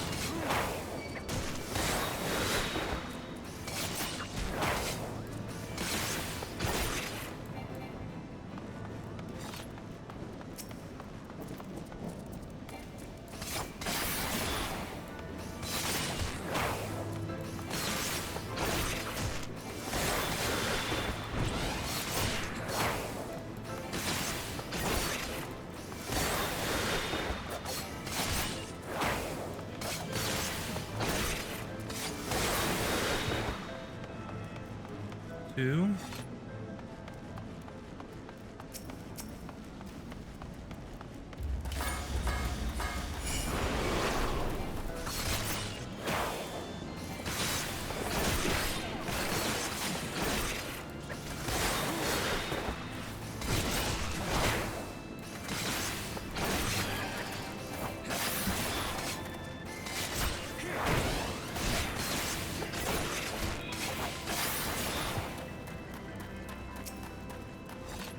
One more to hand.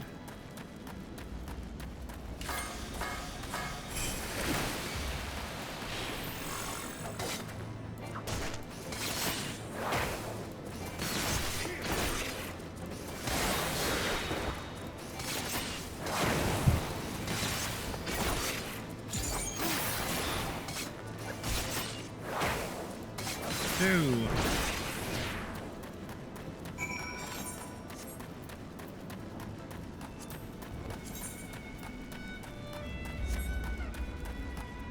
That's free.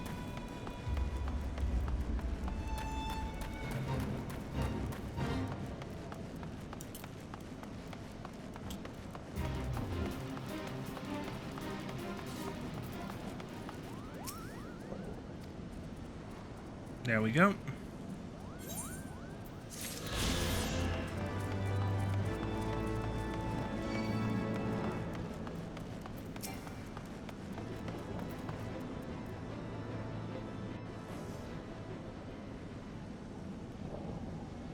Oh, here we go. Is that it?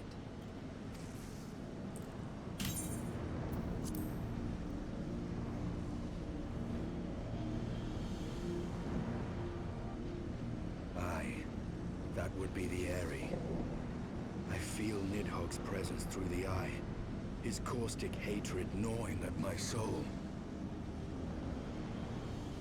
'Twould seem the death of his consort has put him on guard. Mark how he wards his lair with tempestuous winds. One moment. Let's see, what effect can I add to this? Once barred our entrance to the primal Garuda's domain, until we discovered the means by which it could be penetrated. Find edges? Yeah, I don't think that'll be necessary. Mayhap it is time we called upon Master Garland. It will be just like the good old days, no?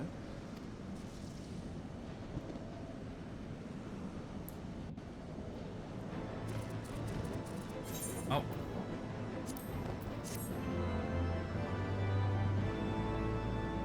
That's too handy.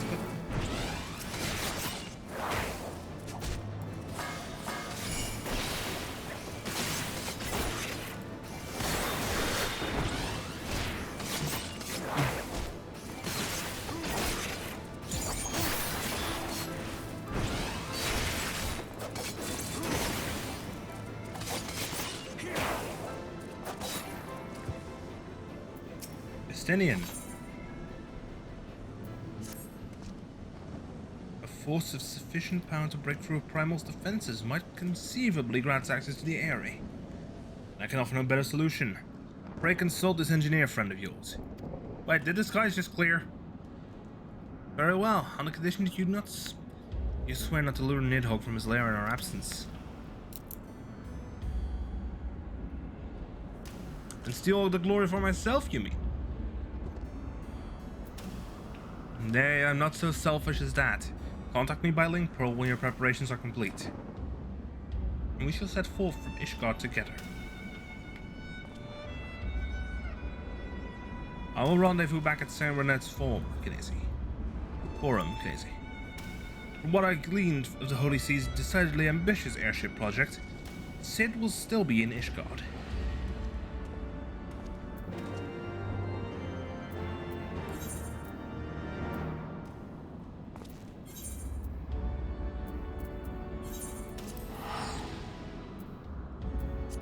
Back to Foundation we go for 429 gil.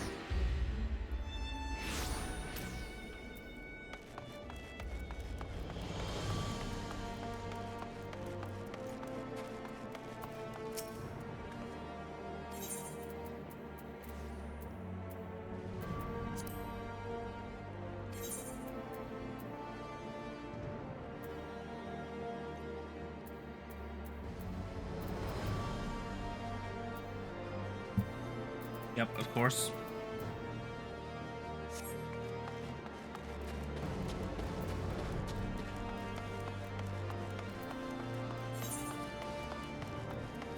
Leather meat.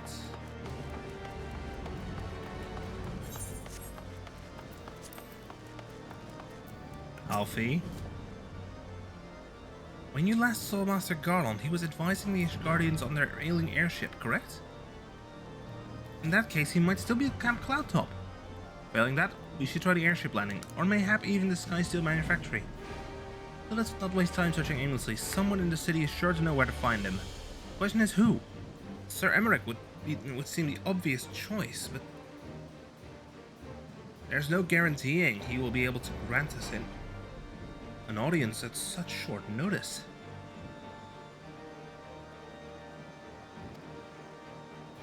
Have it! Count Edmund's youngest son prided himself on knowing all of the Holy Sea's juiciest rumors. Let us return to the rumor and see if Lord Amanalain is about. It's a boot.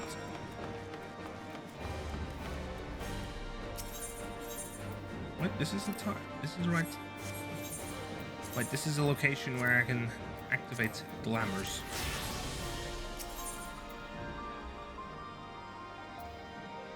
Last vigil. I am glad how quickly this loads. With how quickly this. Whoa. Wait, this person's new. Yep. Forton Manor? Yes, I want to go in.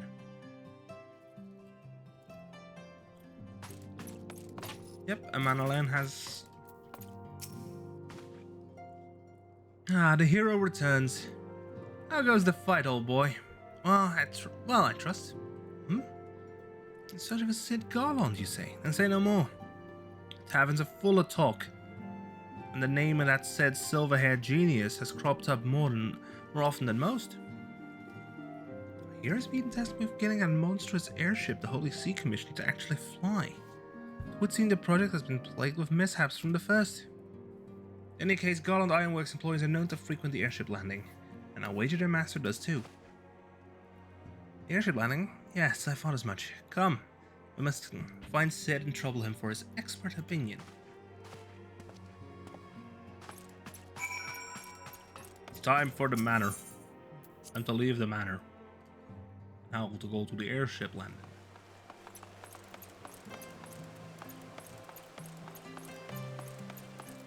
It's 11:11 here, by the way.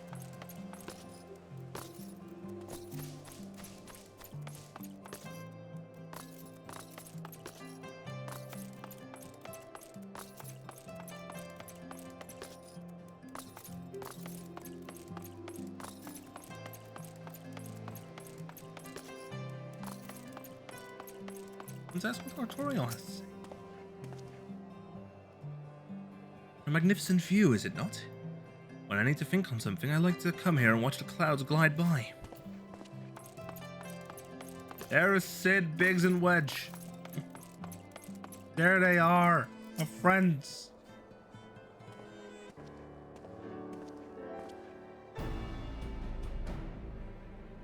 Gnazy, Alphino, how fare you both? Not terribly well, judging by your faces. Greetings, Master Garland. I'm sure it'll come as a little surprise when I tell you we have need of a favor.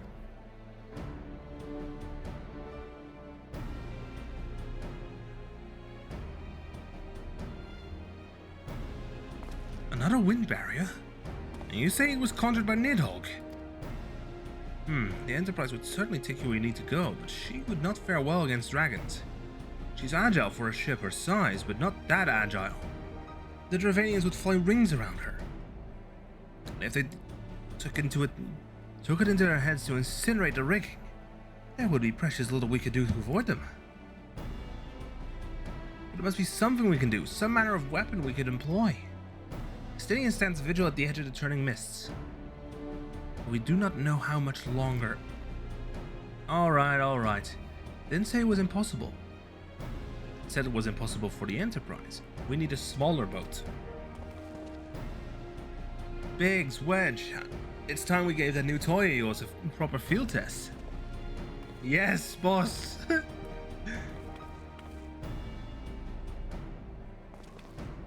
Probably the best if I let the lads show you. Come, the manufacturer is not far.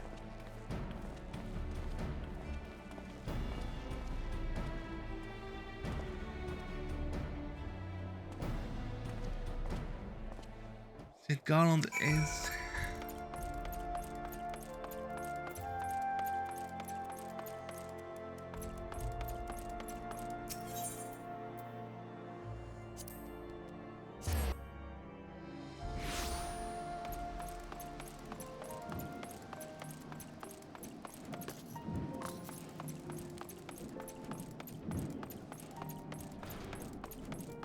Biggs, Wedge, and Alphino. Our little project's just inside. Oh, you're going to like this one.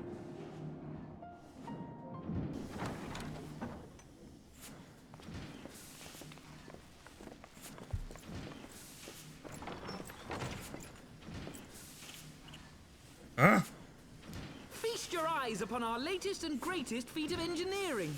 We call it a mana cutter.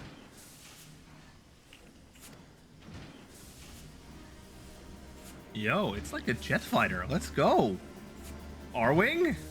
After you put down Gaius, Wedge and me struck out on our own for a bit and started work on the successor to the tiny Bronco. Impressive little thing, isn't she? My talent for ship design has plainly rubbed off on them.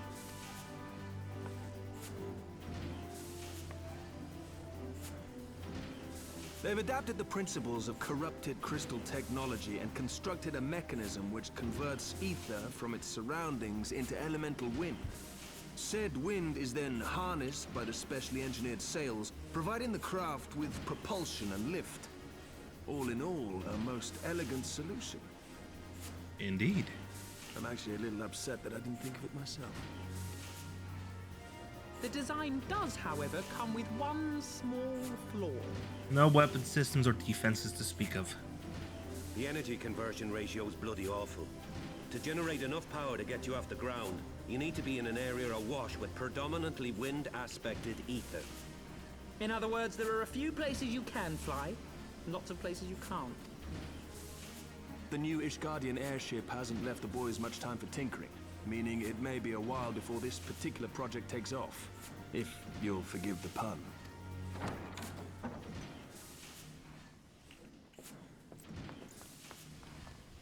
Taru? Tataru, what's happened? I've been looking all over for you. There's been word from Aldar. It's about Her Grace, the Sultana. I guess we gotta head over there. Stat. It seems you're required elsewhere. Leave the Mana Cutter with us. We'll see that she's airworthy and suitably equipped to slice through those winds.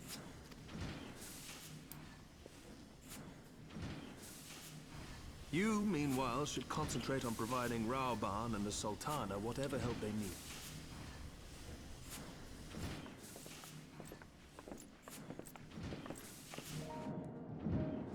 Okay, that ending of that cutscene honestly needs to kick in with the opening notes for Back in Black.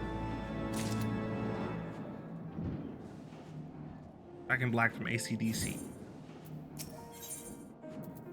A general summons. General Raoban says he may have uncovered the Sultana's whereabouts. He wants you, by which I mean both of you, to go to the Waking Sands right away and help with the investigation. Kamkanazi, passing through Ishgar's Blight may be our... Passing through Ishgar's Blight may be, our presence here will not serve to hasten the Mana Cutter's completion. Let's return to the troubled lands of Fanland and lend what aid we may. Taru, have our friends at the congregation send a message to Estinian. Tell him we have identified a solution to our problem, but that it will take some time to prepare. As you wish, Master Alphino. To the Waking Sands, Warrior of Light. 'Tis past time Uldar was delivered from this darkness.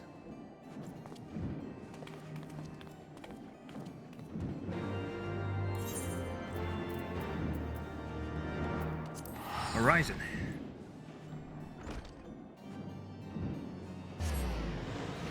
And then absolutely style on them.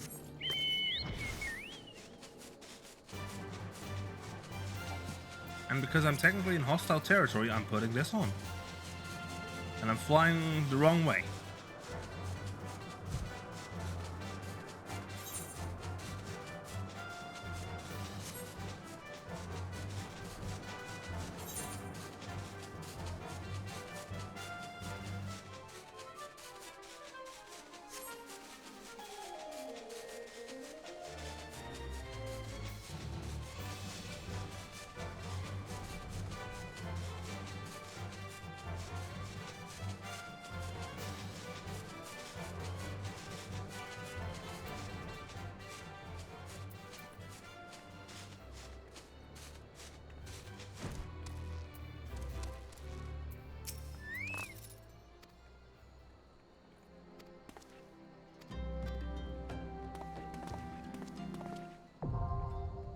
Oh, I may have just accidentally unlocked New Game Plus.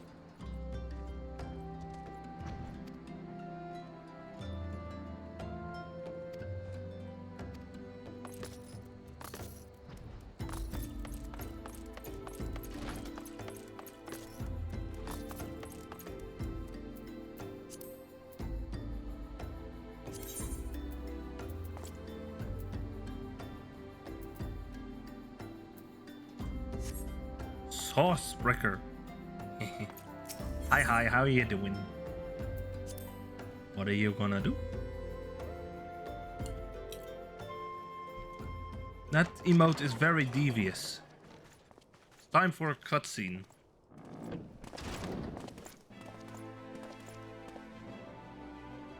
Thank you for coming.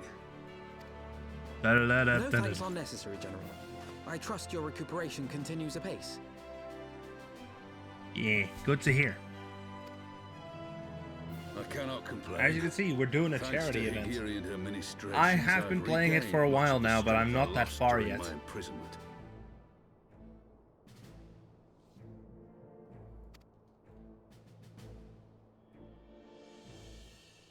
I gather you have made progress in the search for Her Grace. Took me close to at least a little. It took me over a year to get past A Realm Reborn, so. Well, that's because I primarily play during stream. Honestly, I don't know. I don't have a way to track it. Aye, some good fortune at last. A few days past, Dulala informed us that a sizable shipment of alchemical supplies had been delivered to the palace. Oh.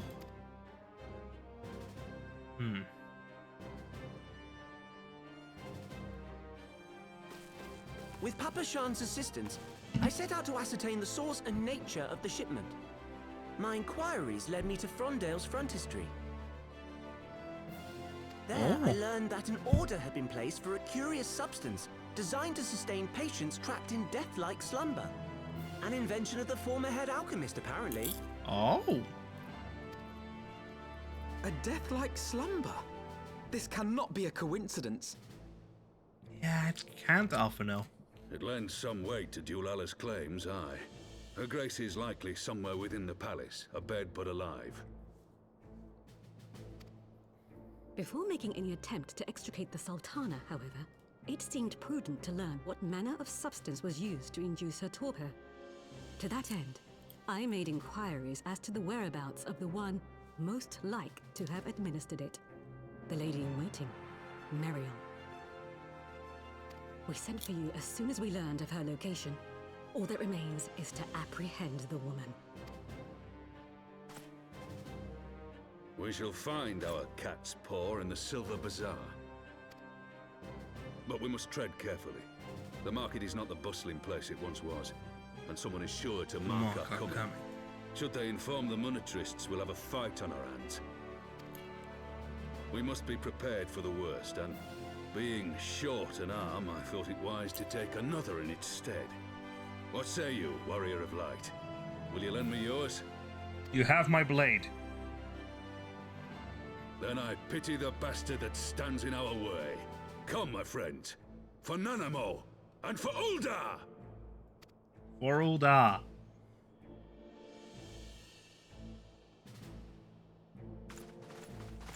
It's time, we're doing charity stuff. And it can influence gameplay.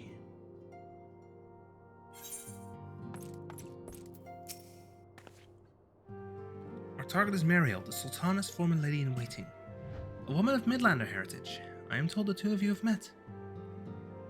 Our sources indicate that she left the palace shortly after the incident and quietly rejoined the dwindling population of the Silver Bazaar. I suggest we begin by questioning the Marcus residents and confirm that Mariel is still in hiding there.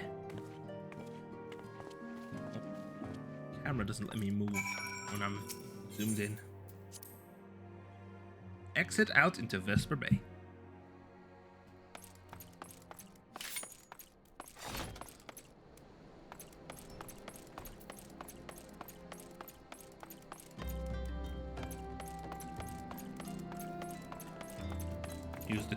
Use the black chocobo.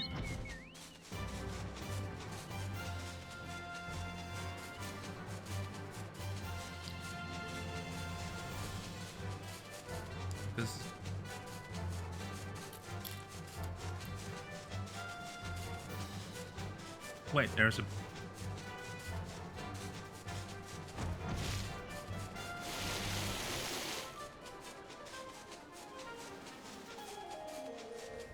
Look at him go.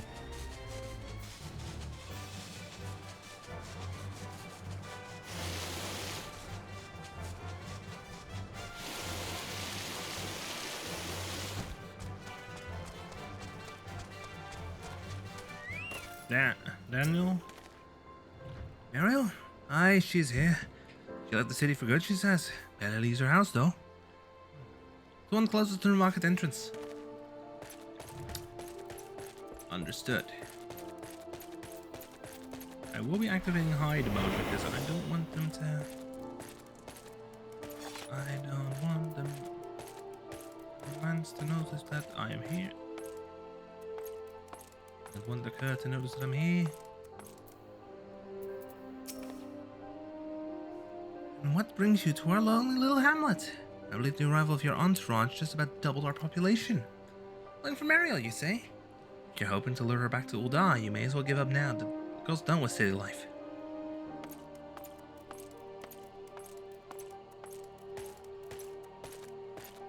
Let's first ask our allies. Alfie? I've met the Sultana's handmaiden on numerous occasions, but I cannot for the life of me bring her features to mind.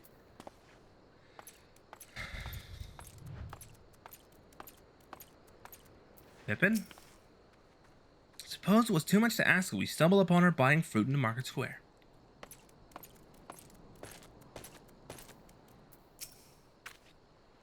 Let us gather all the players together. This has gone on long enough.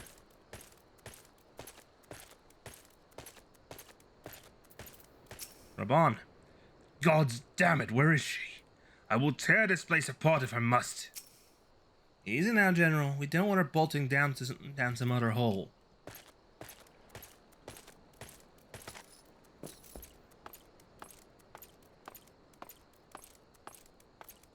I'm walking in pure stealth mode right now because I don't want to alert her. Yugiri. Target is Mariel. Yes, this is known.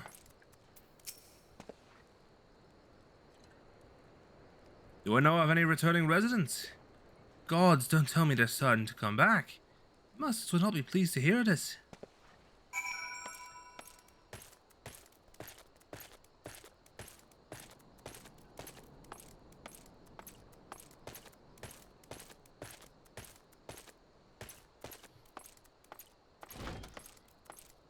Got her.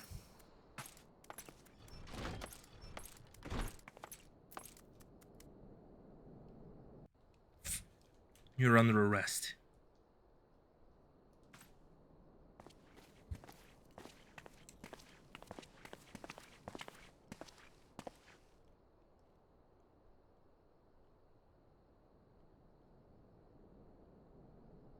You are Mariel, the Sultana's former lady-in-waiting? Oh, her expression is like, I oh know shit. no one of that name. Pray excuse me. You're not getting away.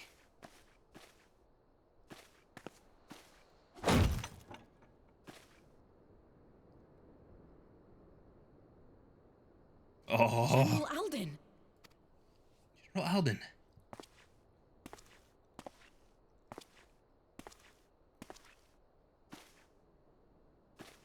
Sit down.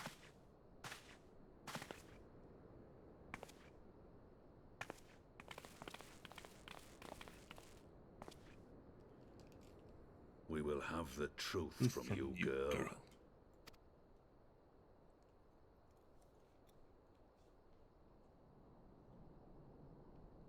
The whole truth and nothing but the truth. Mayhap it would be better coming from me. Lord Lolorito. Sit down, you knobhead. Lolorito, you'd best talk fast. Go on, still. Teleji Adeleji's Cartano reclamation bill was no more than a facade. When he learned of Nanamo's intention to abdicate, however, he was forced to amend his plans. Suddenly, assassination seemed the most promising way to further his ambitions. I am told Teleji had discovered a maid in whose veins ran the blood of House Thorn. A new, more pliable puppet to sit the throne. 'Twould have caused an uproar, of course, but few could have contested her claim.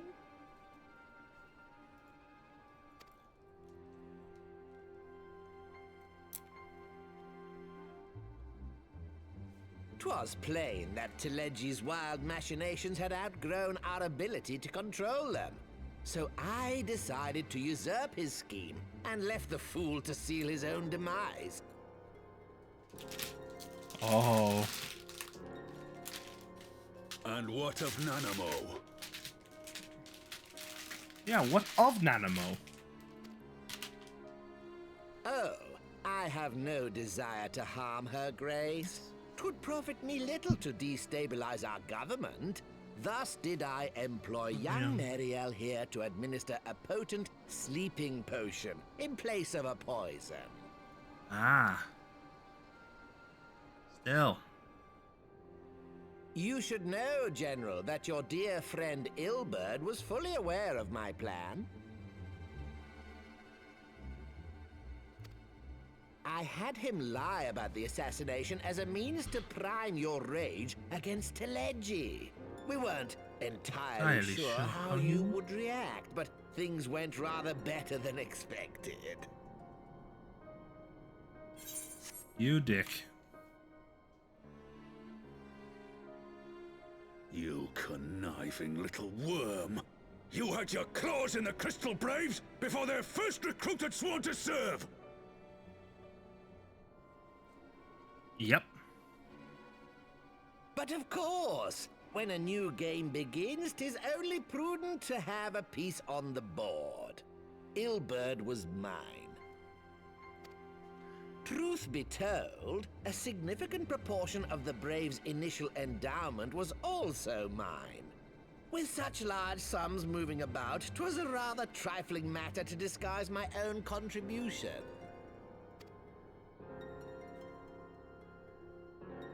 Ah, Ilberd. I secured his services with a promise to support his cause once my authority had been solidified. I swear, the man thinks of naught but prizing Alamigo from the grasp of the Empire. Unlike you, General, the poor fellow seems quite unable to forsake the land of his forefathers. Mayhap that's why he called you a traitor to your people and a disgrace to your homeland, amongst other things. What was it he always compared you to? Yes, an overgrown lapdog begging for scraps at the Sultana's table. Oh, how we laughed. Alas, Ilberd's entertaining little outbursts eventually gave way to wearisome tirades, and the zealous brute became rather unruly. I had no wish to see you executed, you understand, but he would not take no for an answer. Rest assured, his employment with me has long since ended. Ended as in... Oh. Which brings us neatly to the present. What say you, General? Both you and the Sultana are alive. We have one corpse and one fugitive. And preparations have been made to restore your good name. Shall we cry quits and start again with a blank ledger? The hells we will! Do you honestly expect me to forgive and forget? After all you've done? You're guilty of high treason! Stay your blade, Master Alden. You yourself are not innocent. Or have you forgotten your own crime in executing Telegi Adelegi without trial? Though you acted out of loyalty to the Sultana, such deeds are in violation of both the word and spirit of the law.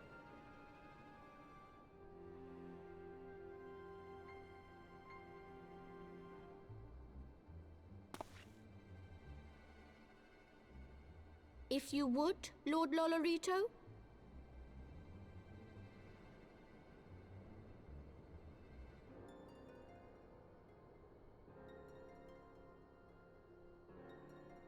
This potion will wake the Sultana from her slumber.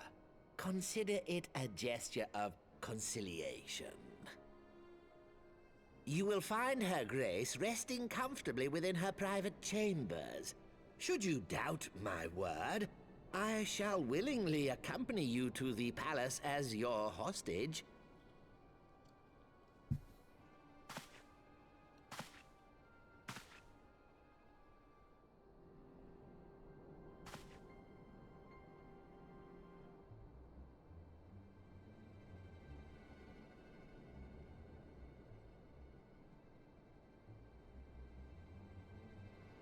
like not your motives, Lolorito, but you saved the Sultana's life, and for that, you have my gratitude.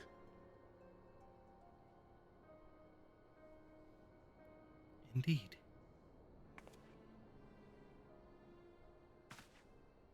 Cruelty wouldn't... You don't want cruelty to beget cruelty. Am I not wrong? Rauban Aldin, you are hereby reinstated as General of the Immortal Flames. The citizens of Uldar shall once more be united under Nanamo Ulnamo, and together we shall usher in a new age of prosperity.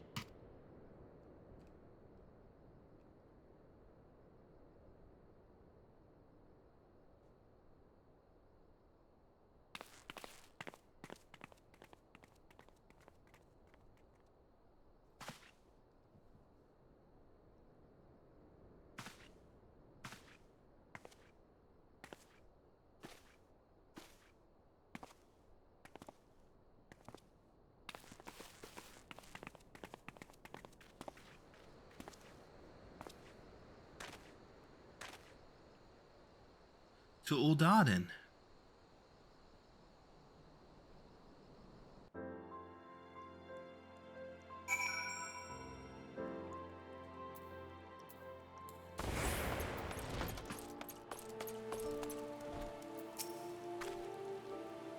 You had killed the one you served. Ah, pray excuse my mutterings. I was reminded of a line from an old poem. Died at 12.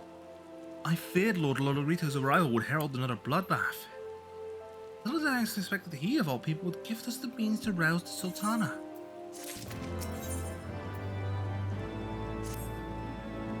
Shall we also make our way to Uldar? I would imagine Bartholomew has been instructed to admit us.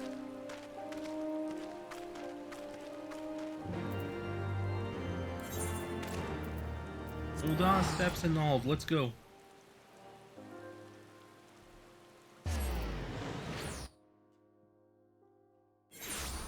Of course, given we have... Are the Crystal Braves still around?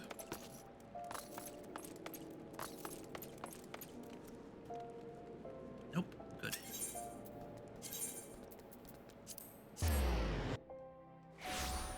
To the Chamber of Rule.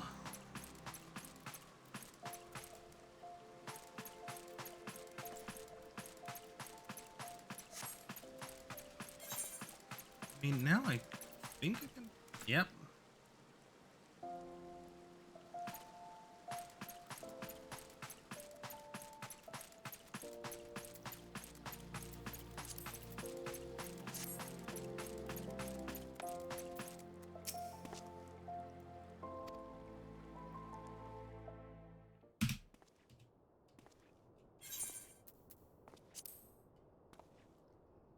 Let's see, is this voiced?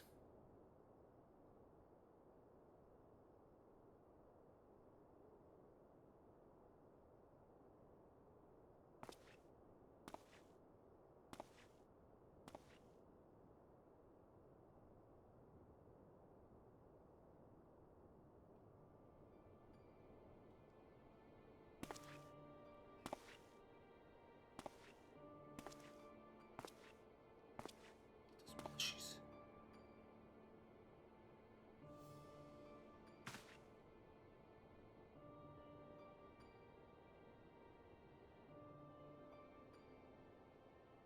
She is still moving, breathing. She's alive.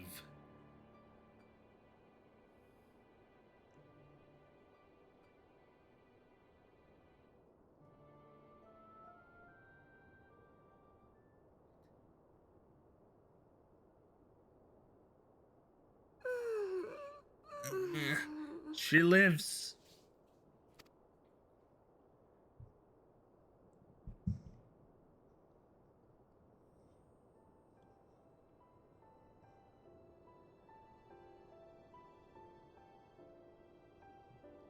She yet survives. I was having the longest dream.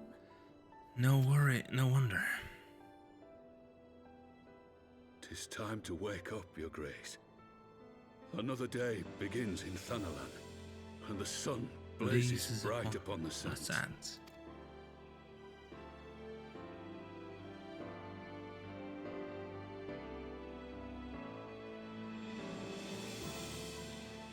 Someone catch her up on what happened since.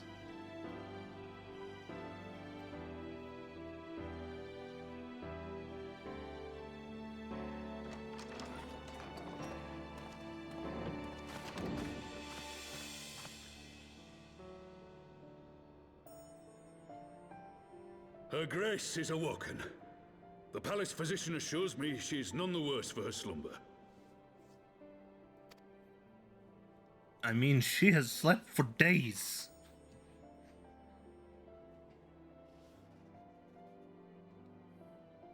I believe Her Grace will soon resume her plans to place the government of Uldar into the hands of its citizens. Oh yes. Yes. Democracy.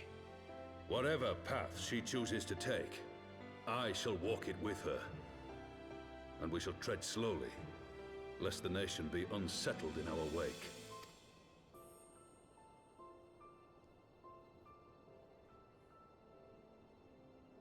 Her Grace's compassion is a shining beacon to us all. But what our city truly thrives upon is competition. Oh 'Tis shit. in the struggle against our rivals that opportunities are seized and fortunes made. And with the Empire on the offensive once more, now would hardly seem the time to turn our system of government upon its head. Are you privy to new intelligence, my lord? I would hardly call it new. Remind me, what was the name of that enormous Imperial warship which met its end in Mordona? Oh, wait, I have it. The Agrias, yes, well. 'Twould appear that the Garleans have been hard at work on another such vessel. Ah, a dreadnought. How close are they to completing this ship? Is it operational? Its maiden flight was a success, I hear. I should imagine Emperor Varys is eager to see how it performs in battle. My lords and lady, I move that it is time to repair the damage caused by Teleji Adeleji and prepare our great nation to repel the Empire once more.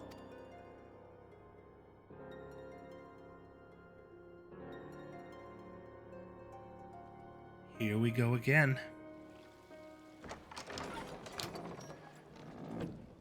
Those Garleans don't know when to quit.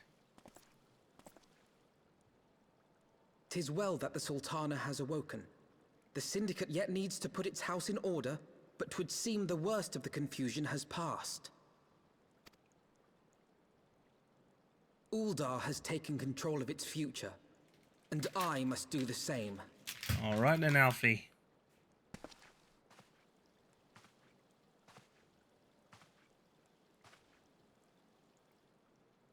I have decided to disband the Crystal Braves. Among the recruits, there were those who supported our order's goals and convictions with all sincerity. 'Tis my hope that these loyal men and women will choose to remain our allies in the battles to come. As for those who sided with the traitor, Ilberd, they shall be hunted down and held to account for their crimes. It is my earnest hope that they will surrender themselves peaceably when the time comes, though I think it unlikely. Yeah. They really tripped off in the power. Crystal Braves. The model army meant to pave the way for a single unified grand company of Eorzea. That so high an ideal should be brought so low. I need not tell you how deeply the betrayal stung me. Yet I see now that it was mine own naivety and pride which allowed the Braves to fall prey to corruption. Exactly, Alphino. I saw it coming from about a mile away. As ever, it is to your own shining example that I turn for inspiration. Like you, I mean to stand firm in the face of hardship and give mine all for the cause. My computer really is Let us resume the search for our missing comrades, that we might come together to shine the light of dawn across the realm once more. The role of Crystal Brave Commander suited me ill, and I shall play it no longer. Henceforth, I shall be no more or less than Alphino, proud member of the Scions.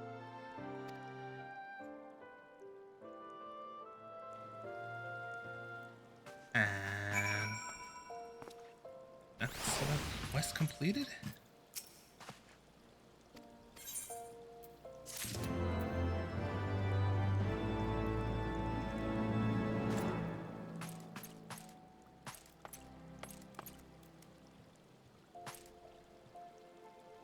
Let's do this part of the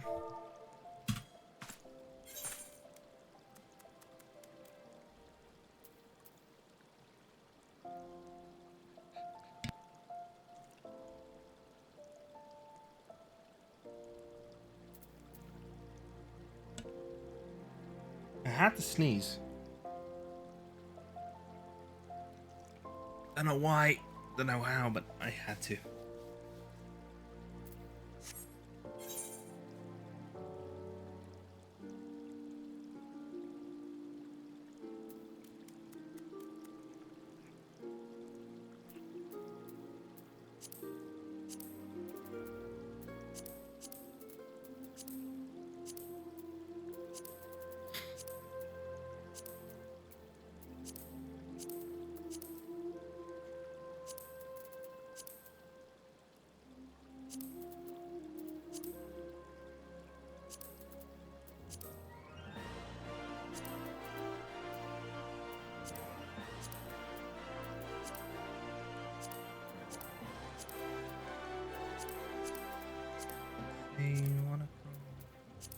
Lighting, character lighting?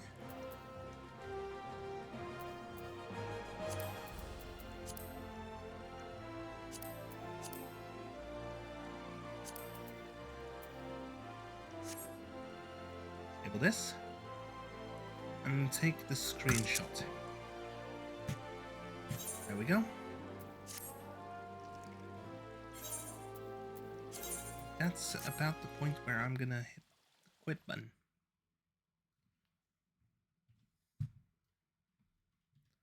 Now for Spotify, come on.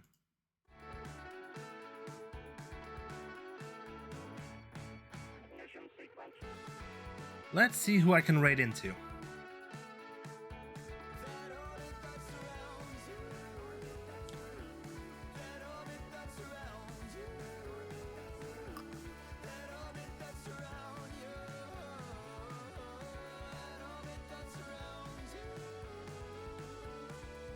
So many are going... Oh wait, that's the wrong server.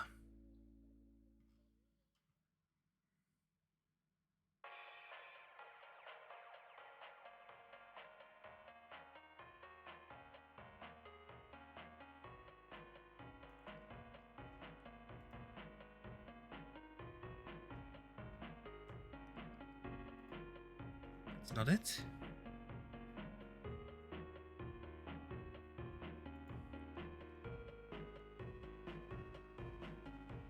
Found it.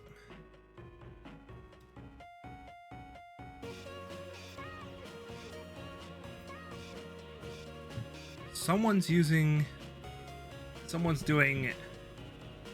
Okay, let me just start up the raid. The stream is intended for mature audiences, and he's playing Call of Duty Warzone because Verdansk is back.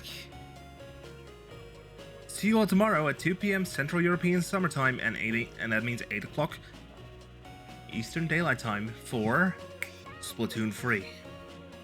Good night.